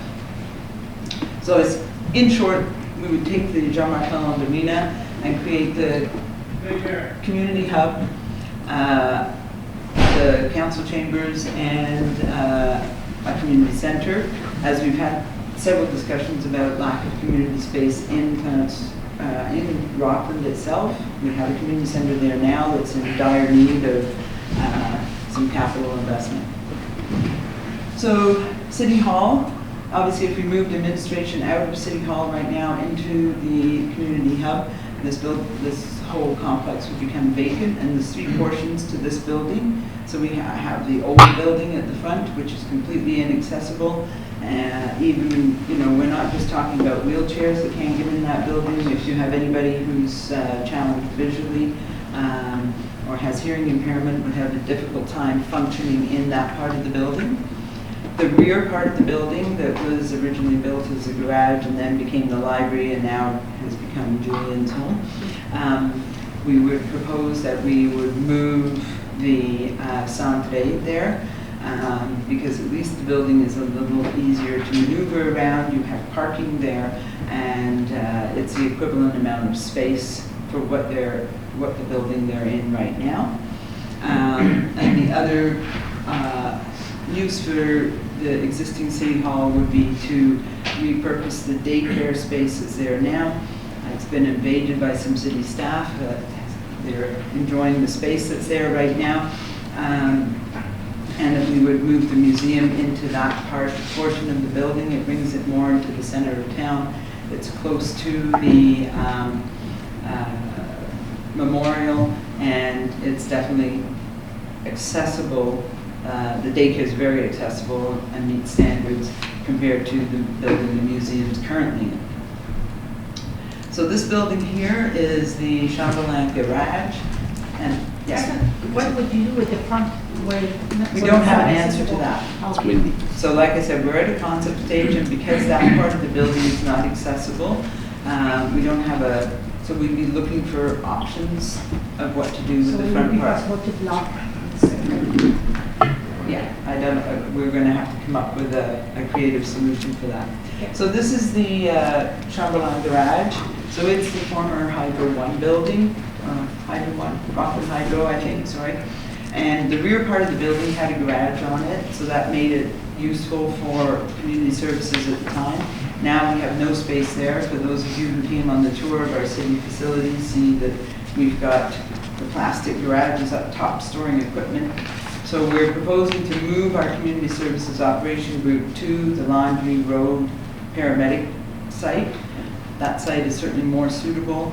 And it has a backup generator and storage, and you'll see a capital project coming forward to make some amendments there, but it's certainly more hospitable to that type of service. And then this building could potentially be sold. And it doesn't work as well for the community in terms of the Centre because there's no parking. You've got people parking in the hotel running across the street. I'm not sure if any of you have been there on a day when it's open. It's an interesting challenge. So there's a lot of safety concerns with this site because it's obviously not being used as it was intended in the first place. Okay, so that explains that. So this is the community center that's located in Parc Simon. So obviously this community center, which means I think we have about 60,000 that we identified just to put new siding on the building this year. We had made some upgrades to the building last year. Oh no, I'm sorry, Valodis made the upgrades. and they have a 3-year lease, which actually dovetails nicely with the timing of this project. So they would simply use the space in the community hub, and then this building, we'd have to discuss what happens next. So Validus, if they wanted to continue that contract, would make sure this room inside the community hub. So this is the museum. There's a lot of history in this building. The building came to the municipality from the Prescott Russell Catholic School Board, and it was given to us to use for cultural purposes.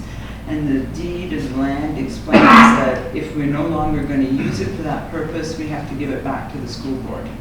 There's a little legal glitch that that school board doesn't exist anymore. So it got split. So we're going to find some lawyer who can get busy and figure that out, how we give it back to them. So there's a little bit of research to do on that. So as you recall, it was 92 that the Catholic School Board split into English and French. So the Prescott Russell. So as we said, we've moved the museum into the daycare portion. This facility here, as you can tell, there's a lot of buckets around and catching water, and there's a fair amount of money needs to be invested into this building. History has it that we moved here in 2015 to accommodate a requirement or a request to be available to the more rural area.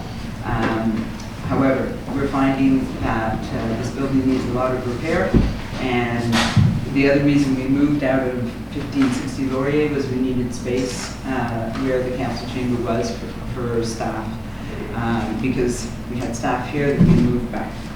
We had some staff there, we moved here, there was a bit of a juggle around, and we needed to create space at Laurier. So the part of this building that's not working very well, we would either shut down and reduce the use. Downstairs, it's used quite a bit by our operators. They have their lunchroom down there, they have their lockers, their punch clock, and a number of things that it may be difficult to justify building a new building for them, so we diminish the use of this facility. Could always leave bylaws here.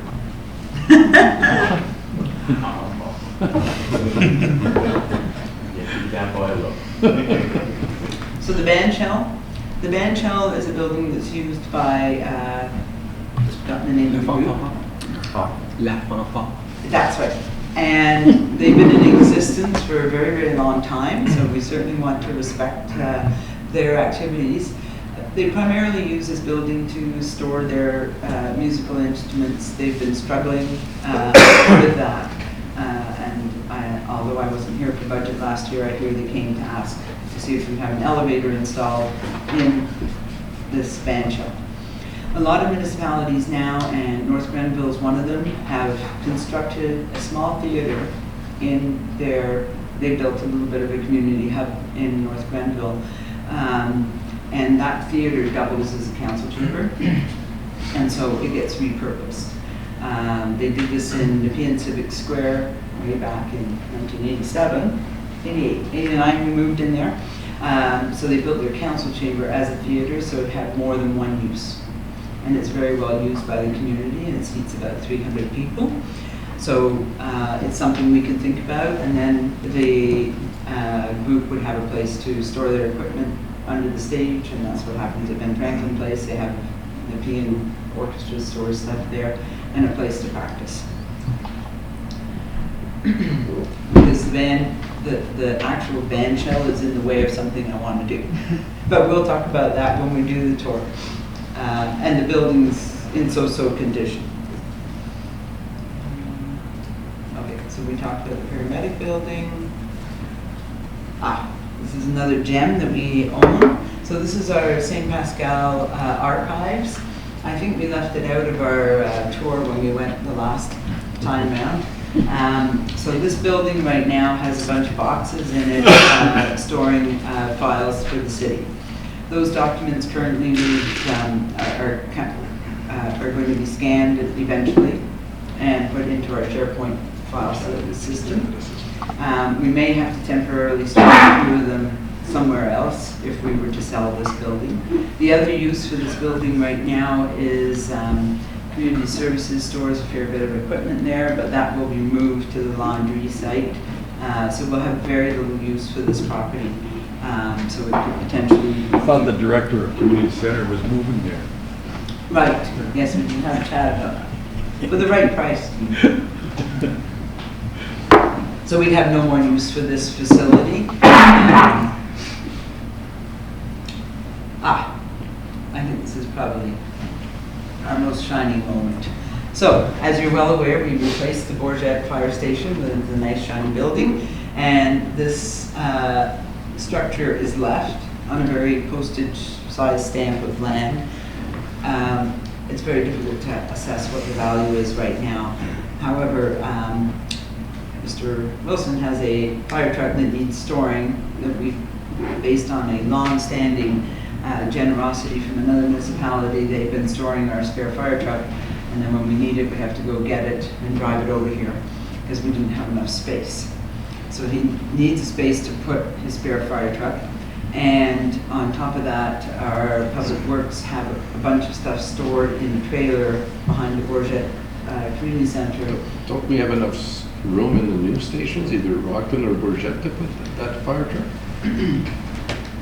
No. Rockland. Even with 4 doors, you got 3 doors.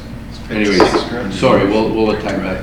Yeah, we can have a discussion about that later. Station 4.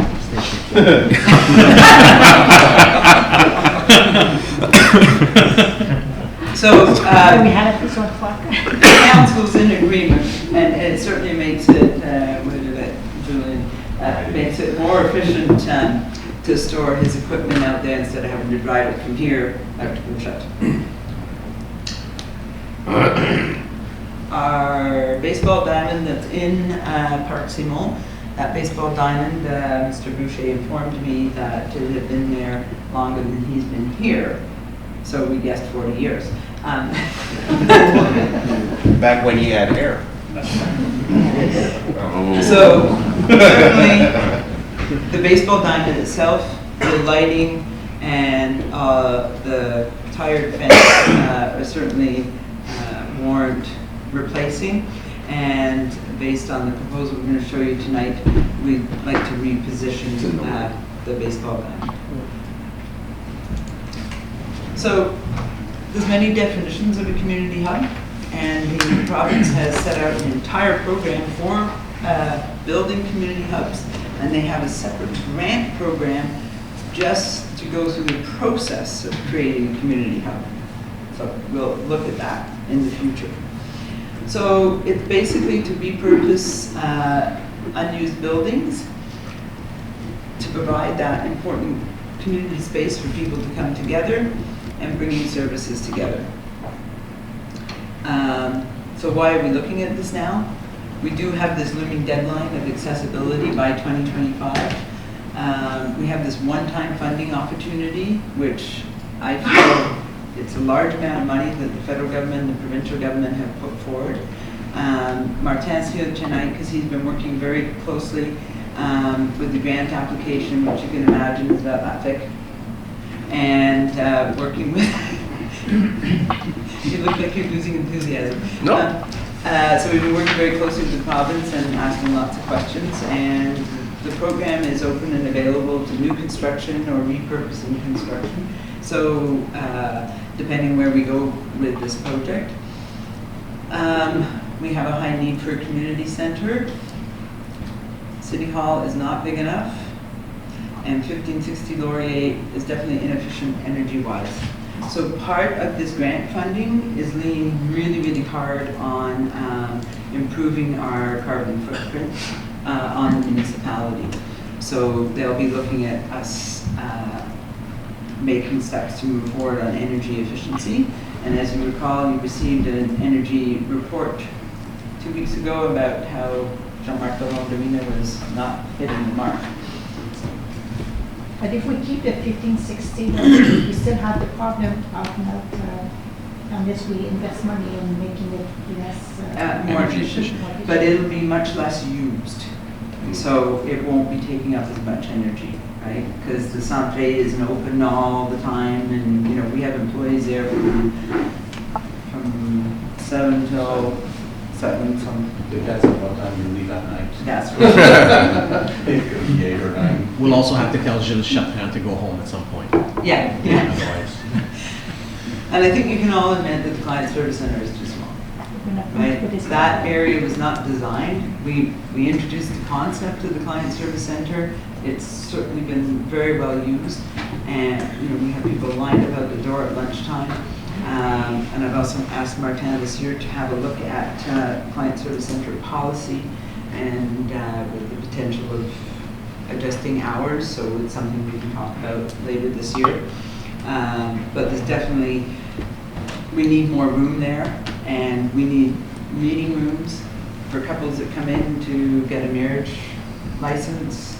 It's very difficult to do it at the counter, so we have to kick someone out of their office. Most of the time it's you. Most of the time. To fill those forms out to apply for a marriage license. It would be more private also when people come in to make arrangements for tax adjustments. We have to walk them through the office, past other employees into the tax analyst office. So there's a few of those things that we could make a little more appetizing for our clients. And there's been the large discussion about rationalizing the Jean-Marc Lalonde Arena. So part of the proposal is to bring the services together. They did this in the City of Ottawa, it's no secret, but I'm still in the idea, that you bring Service Canada, Service Ontario, and all the municipal services and put them in one place. So Service Canada right now, if you needed to go to a Service Canada office, your option is Hawkesbury or Beacon Hill in Ottawa. Both of which are, do we measure them? Not close. They're not close. Not convenient, and would certainly give a better option for our population should you still need to go there. I know there's a lot of services done online now. However, if your passport expires, you can no longer renew it online. Fact, learned the hard way. The other feature of building the community hub at the Jean-Marc Lalonde Arena site is we own the land. So we have no land headaches. I think some of you recall the piece of land we had to acquire for the fire station was a 2.5-year headache. And we know the property is serviced. Can I just ask a question? Sure. On that? So if I'm looking at where the Jean-Marc Lalonde Arena is, there's a part that's now sticking out, kind of Yes. like. What part is that? Is that the council chambers? Well, it could be that, or we were thinking more that it would be a new community center. Okay. And we keep recreational space inside the house. The only reason why I'm asking it is I know we have an agreement with, well, actually, Mr. Morris left us that land in exchange that it only be used for community Correct. issues. So I want to make sure that we're not encroaching on the land with a building that is not used for the community. So I just wanted That's to. why we were going to make that the community center. Okay, and what would be in the community center? Like, is it a place to play soccer? Is it like, does it look like more like the arena in Hawkesbury? I'm just trying to. The community center, one of the ideas, I mean, remember, we're very much at the concept stage. I understand, We which have is why I'm asking these consultation. questions. The idea we're going to talk about tonight is that we have a community kitchen in the community center, and that you're going to have a community garden either on the roof or using some of the land. So the kitchen facilities of the community center would have more than one purpose. And then that qualified under Mr. Simon's requirements to move on to that land. It's because we've got a lot of, and I know you're going to hear this a lot, and I don't want to say no to something like this because of this, but we have, we've got the cadets that use this, we've got pickleball that plays there.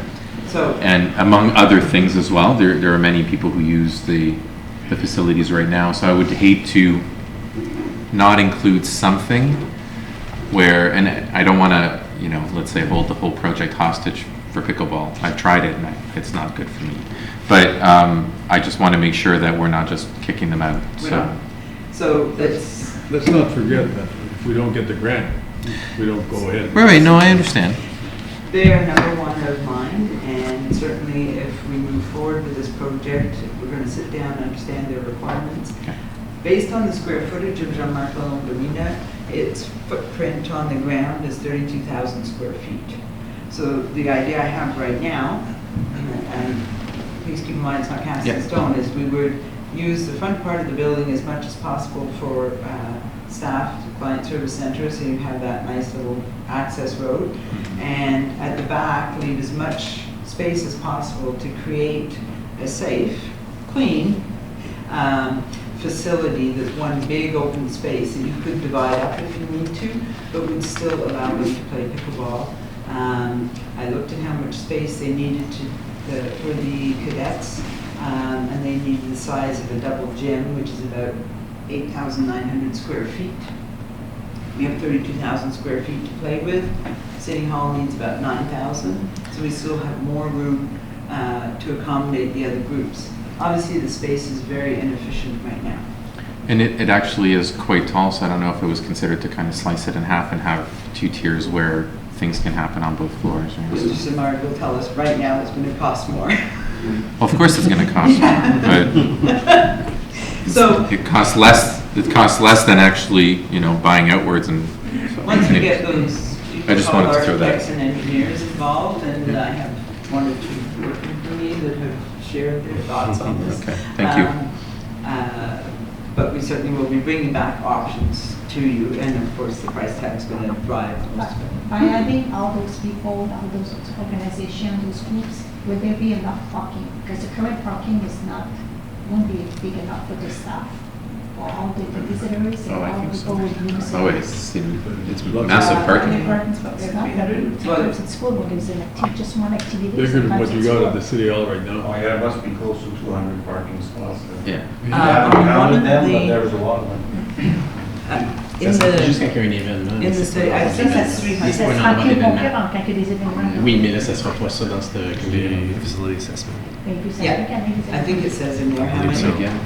So there's all kinds of features, and if council's interested, I'm going to organize a tour for them to go and visit the Ben Franklin Place in City Hall. I worked for the municipality at the time when we built that building, and it is super, super functional. And when the City of Ottawa amalgamated, they kept it because of its huge functionality. And I can organize a tour there because I think it'll give you a really good feel for how that kind of facility can work. We built an ice pad pond at that facility, and certainly the ice pad pond, which we're going to present to you, qualifies under the grant funding and adds a nice feature to the municipality. And my thought behind that is it kind of keeps the purpose of building the arena alive, but people can still skate in that general area. We actually measured the distance from the ice pad pond to the closest outdoor arenas, and the closest one is Dalrymple, which is 665 meters away. So in terms of proximity, this is another thing the grant application request or inquired about. Correct. Was the closest facilities around. Anyway, I digressed a bit. So it's because the atrium was on there at Ben Franklin Place. For any of you who've been there, they have a beautiful atrium, and it really gave a great feeling when you came into place. So one of the proposals is that we open up the rooftop to let that light into the arena. So atrium, council chambers, open up the park entrance from Laurier Street, which we'll show you when we do the 3D diagram. We're going to aim for the gold. Again, Mr. Samar can just... Most projects, if you aim for LEED gold, and that's the program where you get efficiencies, you end up with LEED silver, which is still pretty good, and you get the maximum amount of benefit. We could look at a rooftop garden, we could look at a farmer's market in the summertime, and we did have one a few years ago. You gotta find farmers first. Right. Not just vegetable salesmen. You know how I feel about that. Yeah, quickly moving to the next topic. So HGH might be another possible service that we bring in there, a seniors or youth center. We've had a lot of success with the programming in the library. I think there's more programming that we can do there.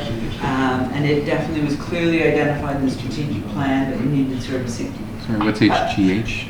Hawkesbury General Hospital. Okay. So they're in that building on Laurier Street. Mhm. But it's another service that's well used by our ratepayers that maybe could benefit from having it in the hub. And then meeting rooms, I talked about that. So this is our overall concept.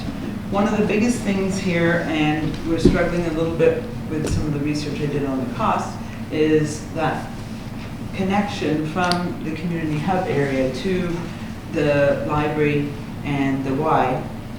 We'll have to work on the cost of it because we've checked out what it costs in Ottawa and a few places. But anyway, we're going to come back with options. But I felt that the link was really hugely important. And if I do get to take you to European Civic Square, they built a library there. And connecting with a walkway would allow people just to park in one place and be able to use both facilities, and fulfills the definition of the community hub. So the 3D design will follow. I'm just going to quickly run through the timetable. So obviously we're here now. We've had a brainstorming session with directors and managers. We're presenting right now to council. The approval of researching the project could come at the next council meeting, or we bring it on November 18th. Before then, because the deadline. We do. So at a minimum, we need a motion on the 28th because we need permission from council to apply for the grant. For the 12th of So the November. grant application has to be in November 12th. So we were brave and started filling out the draft application form because there's no way between now and November 12th we could get it done. So we would need at least a motion from council to move forward and consider this project. So then on November 18th, once we've been through the budget, there's a request for some seed funding to do community consultation, maybe get some better drawings done to begin work on the project prior to approval, because if we want to set a deadline for this project to get done, we'll need to do some work over the winter. We want to establish a committee of council and staff to manage this project as we move forward. And in December, we can continue public consultation. So during 2020, we would have to wait through until, well, in February, we would know if our application was in for consideration, if we've met all the qualifications, which we're very sure we've been through and checked all the boxes on the application form. And then they are planning to make announcements in June. There's one important thing, it's in the report, but I wanted to make mention that this is a one-time funding opportunity, and that's what we've been told, right? Because Martin sat through a very painful hour-and-a-half long webinar to the province to learn how to fill out the form. I just want, sorry to interrupt. Is there a way to, maybe I'm not understanding right, so I'm just throwing this out there. Is there a way to defer all those public consultations until after we know we have the money so that we don't spend money and then end up and we lose, but we're out that money? Just a thought. Yeah, there's no point. If there's no grant, there's no project. That's it. I understand that work by staff needs to be done. I think we have a way to operationally cover that. Yeah. I just think any other kind of disbursements to that, let's just wait till we know we have it before we spend anything. But that's just my, thanks. So tendering, construction, so pretty well construction would happen during 2022. This is very high level. Yeah, This is no, me, I understand. not engineers behind me who said, hell, that's too aggressive. With an occupancy of June 23. So we've talked about the grant. We've got other funding opportunities. So the Community Hub Facilitation Program, and also there's a lot of green energy funding out there. Haven't dug into all the research on that because we have to get this application done. But there's a lot of funding programs out there that we would qualify for because we're making better use of from our own relief. So right now, and this is very much a ballpark cost of 14.9 million. So the federal government would look at funding 4.3, provincial grant 3.6, and we would share a burden of about 7 million. In part because the grant program does not pay for administrative or council space. So we have to look at how we do that, but that's where the suggestion to sell off a few of our facilities and excess land would come into play. Did everybody read the financial? Okay, so I think the important thing is 14.9 million because this is a plan, but it's going to change as we go through this process. So the recommendation tonight would be to proceed with the grant, or not tonight, but the October 28th council meeting, to proceed with the grant application, to include a request for 450,000 or maybe something less if we're not going to do public consultation in the 2020 capital budget. Future considerations.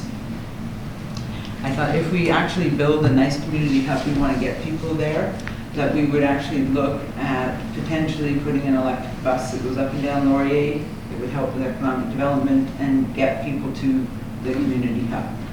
It's something we can consider at a separate time and not necessarily part of this project.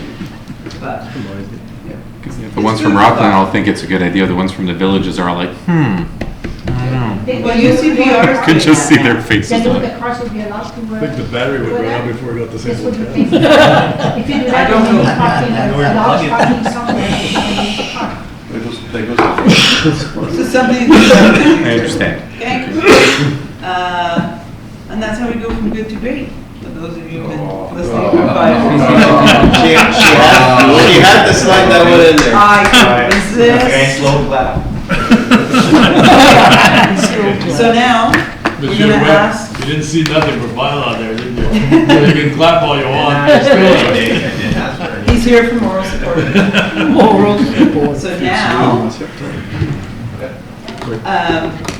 Jacqueline, who's worked with us this summer as a summer student, has been working on this project and learning a new software, which will now discuss. It's a 2-minute little video that we've put together to give you a feel for what it By the could way, look like. it was her birthday yesterday. Happy birthday. Why was I the only one to say We have to just wait 1 second and it will move. I was still processing that it was a birthday. Yeah. There's that little electric bus there. Yeah, my little bus.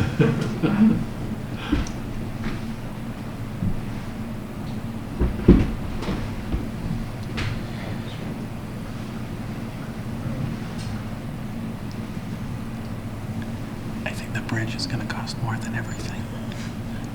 Well, that's the first thing we got.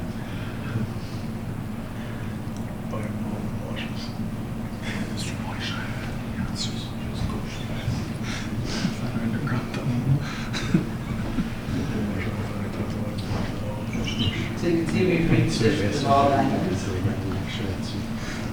And I know that Jacqueline has put all her creativity into presenting this to you tonight. And we thought the mural would add a nice touch to building. And it has to be renamed the Champagne. So the ice pad pond, the idea would be that, you know, you could use the community center for a wedding, you come out onto the patio, keep everything low down, to keep everything very accessible. And in the summertime, that would be, as you can see on your drawing, we have one white as the ice and one blue as the pond. So you can enjoy it year round. And just for perspective, the Rink of Dreams in the city of Ottawa, it ended up costing 2.4 million. However, it should have only cost $1 million, but they had some soil issues or something, but the actual ice pad was in the range of $1 million. And keep in mind that City of Ottawa dollars, which are different to other dollars. Good job. That's it. Thank you. Good job. All right. I have to thank some of my staff who've been very supportive through this. Je pense que c'est M. Lavant qui a fermé son ordinateur. Que le comité de plénière recommande au Conseil que le projet capital 2020 de 450 000 $ soit établi afin d'étudier la viabilité de la rationalisation de l'installation proposée dans le rapport admin 2019-012, qui sera financé par des surplus 2019, et que le comité de plénière recommande au Conseil que la Cité soumette une demande de subvention au programme d'infrastructure Investir dans le Canada, volet communautaire, culturel et récréatif, et que le comité de plénière recommande au Conseil qu'une réserve pour le carrefour communautaire soit établie pour gérer les recettes perçues pour ce projet, et que le comité de plénière recommande au Conseil qu'une politique soit établie pour que tous les excédents d'exploitation future soient attribués aux réserves du carrefour communautaire dans le but de réduire la dette requise pour ce projet, et que le comité plénier recommande au Conseil que l'administration prépare une révision complète des terrains en surplus pour la considération de vente, que le comité plénier recommande au Conseil que toutes les recettes perçues par la vente des terrains et surplus soient attribuées au fonds de réserve du carrefour communautaire, et que le comité plénier recommande au Conseil qu'un comité du Conseil et personnel soit établi pour guider le processus, et que le comité plénier recommande au Conseil que le personnel opérationnel des services communautaires déménage à l'ancienne station des ambulances du chemin Landry, et que le comité plénier recommande au Conseil que la roulotte située dans le stationnement du centre communautaire de Bourget soit éliminée et que son contenu soit apporté à l'ancienne caserne de Bourget. Monsieur Gondé. Ben. Monsieur Sant a demandé que le 450 000 soit après qu'on ait été accepté pour la... So, can I ask a question? How much money do you think you need, bare bones, to start before the approval process? Given that staff salaries are already included in our budget,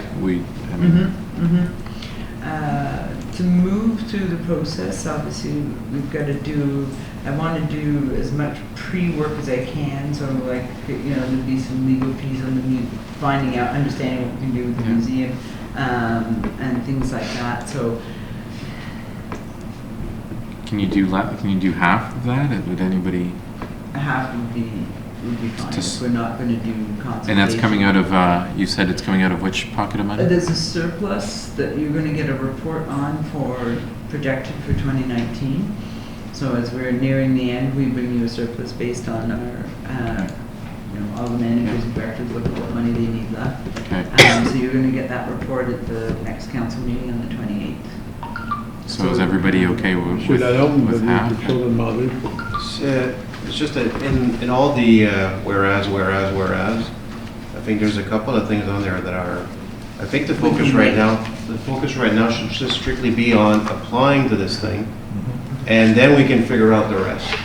So I would suggest to council that we just try to move forward towards applying for it, and then we can decide if all those whereas are going to be as, because we don't, and then whatever the amount of money you think you need to just move this thing to the approval, the project process. That's what we're at, though. We're trying to figure out how much money, so. Yeah, but I agree with you with the whereas. They want to move the community services right away. Yeah. Because I also include That's that in right. there. So, and moving stuff from Bourget as well and stuff, I think we're not there. I think we just. Yeah, I guess, there's no point in moving stuff if we don't even know if we're approved. Yeah. We'll bring you a shorter list. We're running out of meeting space. Would you just approve to go for the grant itself? Yeah. And we can agree on giving half of that 450. Okay. Let's go with that to start with. That way you can go for the grant. Because I need to do the greenhouse gas emission, look at what that means. So I'm going to need to talk to some experts because we need to do a study. And they said we don't have to do the study until after, but depending if council wants to set a deadline for when they want this done by. Okay. Monsieur le maire, si je peux suggérer que vous votez sur chaque clause indépendamment, puis apporter une modification au montant, si vous voulez l'apporter tout de suite. Est-ce qu'on peut juste- En votant individuellement, nous autres, on va avoir la bonne directive pour rapporter à la réunion du conseil. Can I just suggest something else? Can we reject this and amend it with what we need, which is go ahead with the project or the application and We can add, reject as we go one by one. It's we just- reject But it's it. basically, it's do the two first ones and That's change it, the- so- and change the amount to 225. So just vote on the two first ones and that's c'est it. pour ça que je disais, So l'amendement, c'est de considérer seulement les deux premiers items et de changer le montant de 450 000 à 225 000. c'est ça. Secondé. Juste regarde. Est-ce que c'est correct, Madame Ouellette, ou vous voulez quelque chose Mais de je plus pense qu'il y a complet? je pense qu'il y a d'autres choses que Mme Collier. Avait Would that be besoin. enough? Yeah. We just do the amounts? Yeah? Nothing else needs to be done You don't want to separately move? from Well, Pierre will be asking for funds through the capital budget for what he needs, and But that can be discussed during budget. that's correct. Yeah, yes. This is simply to do preliminary work for, Could we, Les deux premiers. Puis tu changes de montant. Don't you need to get an assessment for value assessment for the lots that Yeah. will be compacted? we could do that. I'm going to come back with a work plan before I spend the money. I just wanted to identify to council there would be some expenses, and if council directs me not to do anything until we know if we get the funding, then we don't do anything for 6 months, and then we can relook at it. So it's, Monsieur Capelli? and I guess we could also add the last point, which is essentially getting rid of the, St. Pascal. non, la roulotte, pour après ça emporter qu'est-ce qui est là dans la caserne à cause que je crois qu'il n'y a pas rien en ce moment. Fait que ça peut éliminer ça. Could sell St. Pascal too, we don't need it. If it's empty, only a few things. Yeah, some things will need to be done no matter So whether the project line by goes line? ahead or not, right? Line by line. It might be the only way. C'était facile Yeah. de parler. All right, let's just go line by line. You did the first two with the amendment. Was that voted? Non, we're Okay, so you can vote on Tout that. le monde en faveur des deux premières qu'elle accepte. À la place de 450 000, ça va être 225. Oui. En faveur? Merci. OK. Trois. Sûr que la réserve soit que tout ce qui va dans la réserve va au carrefour communautaire. Faites juste penser que, comme c'est là, ce qu'on fait, c'est qu'on le met dans la réserve de route. Je fais juste... Ah oui, c'est ça, que ça On va change pas. comprendre cet argent-là qu'on le met dans une réserve. On le garde de côté. Fait que vous mettez dans la On stabilization... décidera plus tard où qu'on s'en va avec. Qui allait dans la stabilization reserve, comme on fait avec les autres affaires, puis on prendra de là après. Je vais dénoyer. On va faire une réserve séparée ou si on va... C'est comme le conseil le souhaite. Bon, qu'est-ce qui est plus facile pour toi? Vraiment, c'est la même chose. Si on fait une réserve séparée, si on dit qu'on va vendre ces bâtisses-là, on fait une réserve séparée. Si on en a besoin pour ce bâtisse-là, on l'a là. Si on n'a pas besoin, là, on peut le diriger dans notre... C'est beau. Oui, mais ça dit aussi toutes les réserves, toutes les autres, pas les réserves, toutes les autres surplus, mais il faudrait qu'il y ait d'autres surplus qu'on voudrait utiliser, par exemple, dans les C'est ça qu'on chemins, qu'on commence voudrait avec. utiliser à d'autres choses. Fait que si on s'engage à mettre automatiquement n'importe quel surplus qu'on a pendant l'année, qu'on met sur ce projet-là, ça peut être au détriment d'autres On peut choses. toujours Ce dire que je vais proposer, M. le maire, c'est que les recettes de vente, on les met dans un compte spécial pour le hub. Puis le reste, on le met dans le Stabilization Reserve. Pour les surplus budgétaires annuels, on les met comme on le fait là. Puis s'il faut, à la fin, on les repugé dedans si on a besoin. C'est ça. Moi aussi, je serais plus confortable avec ça. J'ai pas So, tout le temps de la même famille. whatever. Doesn't matter. OK, voilà. C'est beau. Tout le monde en faveur? OK. 4. Ben 4, c'était... Attends, Marie, ça peut pas... Ça, c'est le quatrième. Fait que le comité plénière recommande au conseil qu'une réserve pour le carrefour communautaire soit établie pour gérer les recettes perçues pour ce projet. On est correct avec ça, M. le maire? Voulez-vous faire voter pour celui-là autour de la table, proposer, seconder? Ça change pas ce qu'on va faire, ça? Vous établissez une réserve? Oui, mais on va faire deux réserves. Il y en a une pour la vente d'édifices, puis l'autre pour les surplus budgétaires. Oui, c'est ça. Non, les surplus Mais ça, budgétaires ça va vont dans le des tableau. Mais ça ne mentionne pas là-dessus les ventes. Monsieur Desnoyers, comment? Oui, monsieur Desnoyers. Peut-être, si je comprends ce que vous voulez, au niveau des surplus, juste enlever la résolution puis garder comme que c'est en ce moment, si vous ne voulez pas le mettre dans une réserve spécifiquement pour le community hub, qui est déjà ce qu'on fait dans le fond. Donc, cette résolution-là pour les surplus pourrait être juste éliminée. C'est laissé comme c'est là. Oui. Là, Puis quand on vend les lots, on peut décider à ce moment-là de passer une résolution puis de le mettre à part. Alors, on l'enlève celle-là. Oui. On enlève celle-là, Mme Vous enlevez quoi, M. le maire? Celle Numéro des 3. surplus, on le laisse comme que c'est comme c'est là. Les excédents d'exploitation. Oui, mais je n'avais pas parlé de surplus. J'avais juste lu qu'une réserve soit établie pour le les carrefour. ventes de Ça, c'est Juste pour le carrefour. On Ça, c'est établit une correct. réserve. Ça, vous êtes d'accord avec ça? Oui.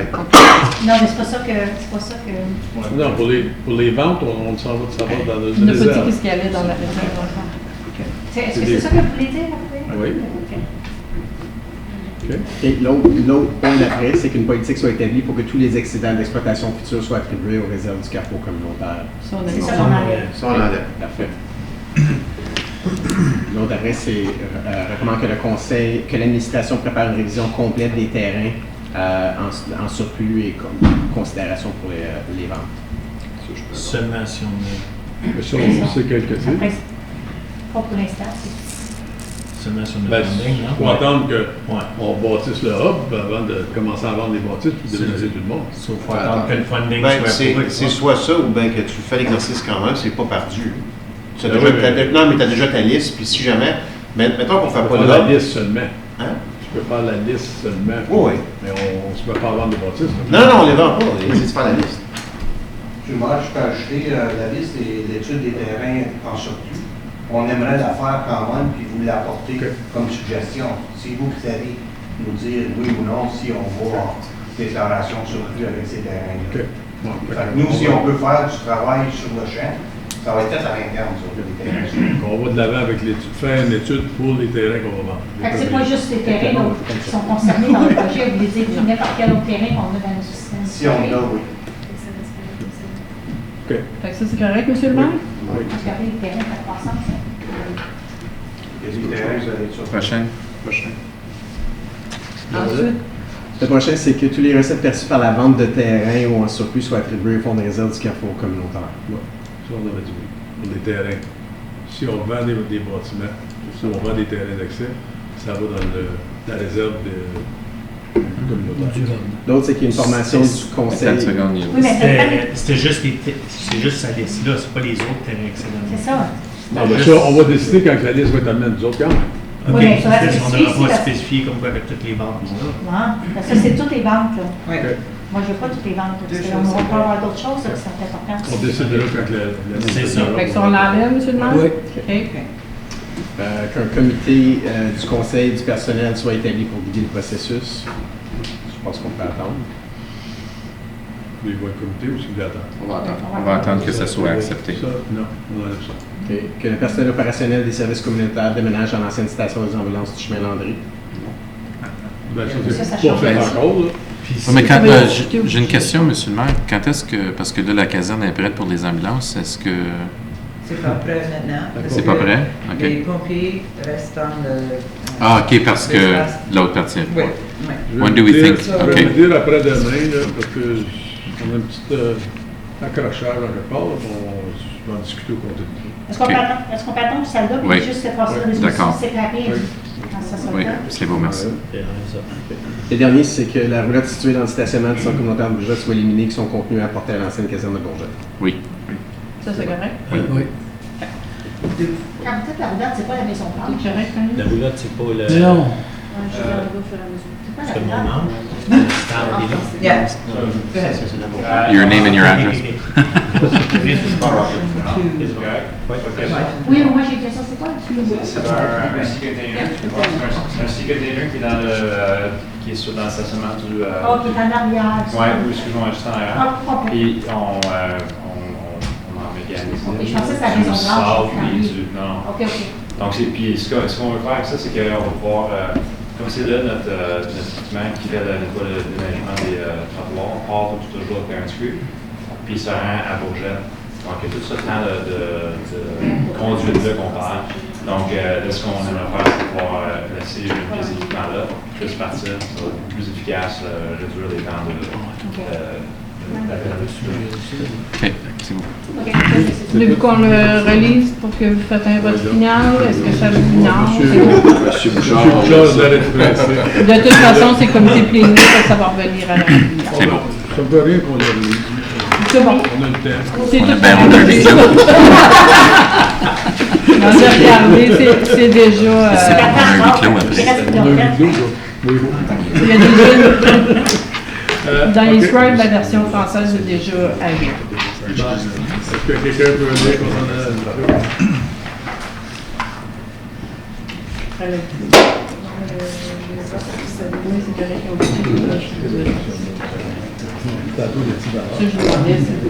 On est à l'ITAM, c'est ça? Ouais, mais c'est parce que... On est... Monsieur le maire, vous voulez qu'on relise? Oui. Non, Non, le huis clos, juste pour aller au huis clos. Parce que ça a été ajouté à l'autre jour, fait que vous n'avez pas la résolution pour aller au huis clos. Que la réunion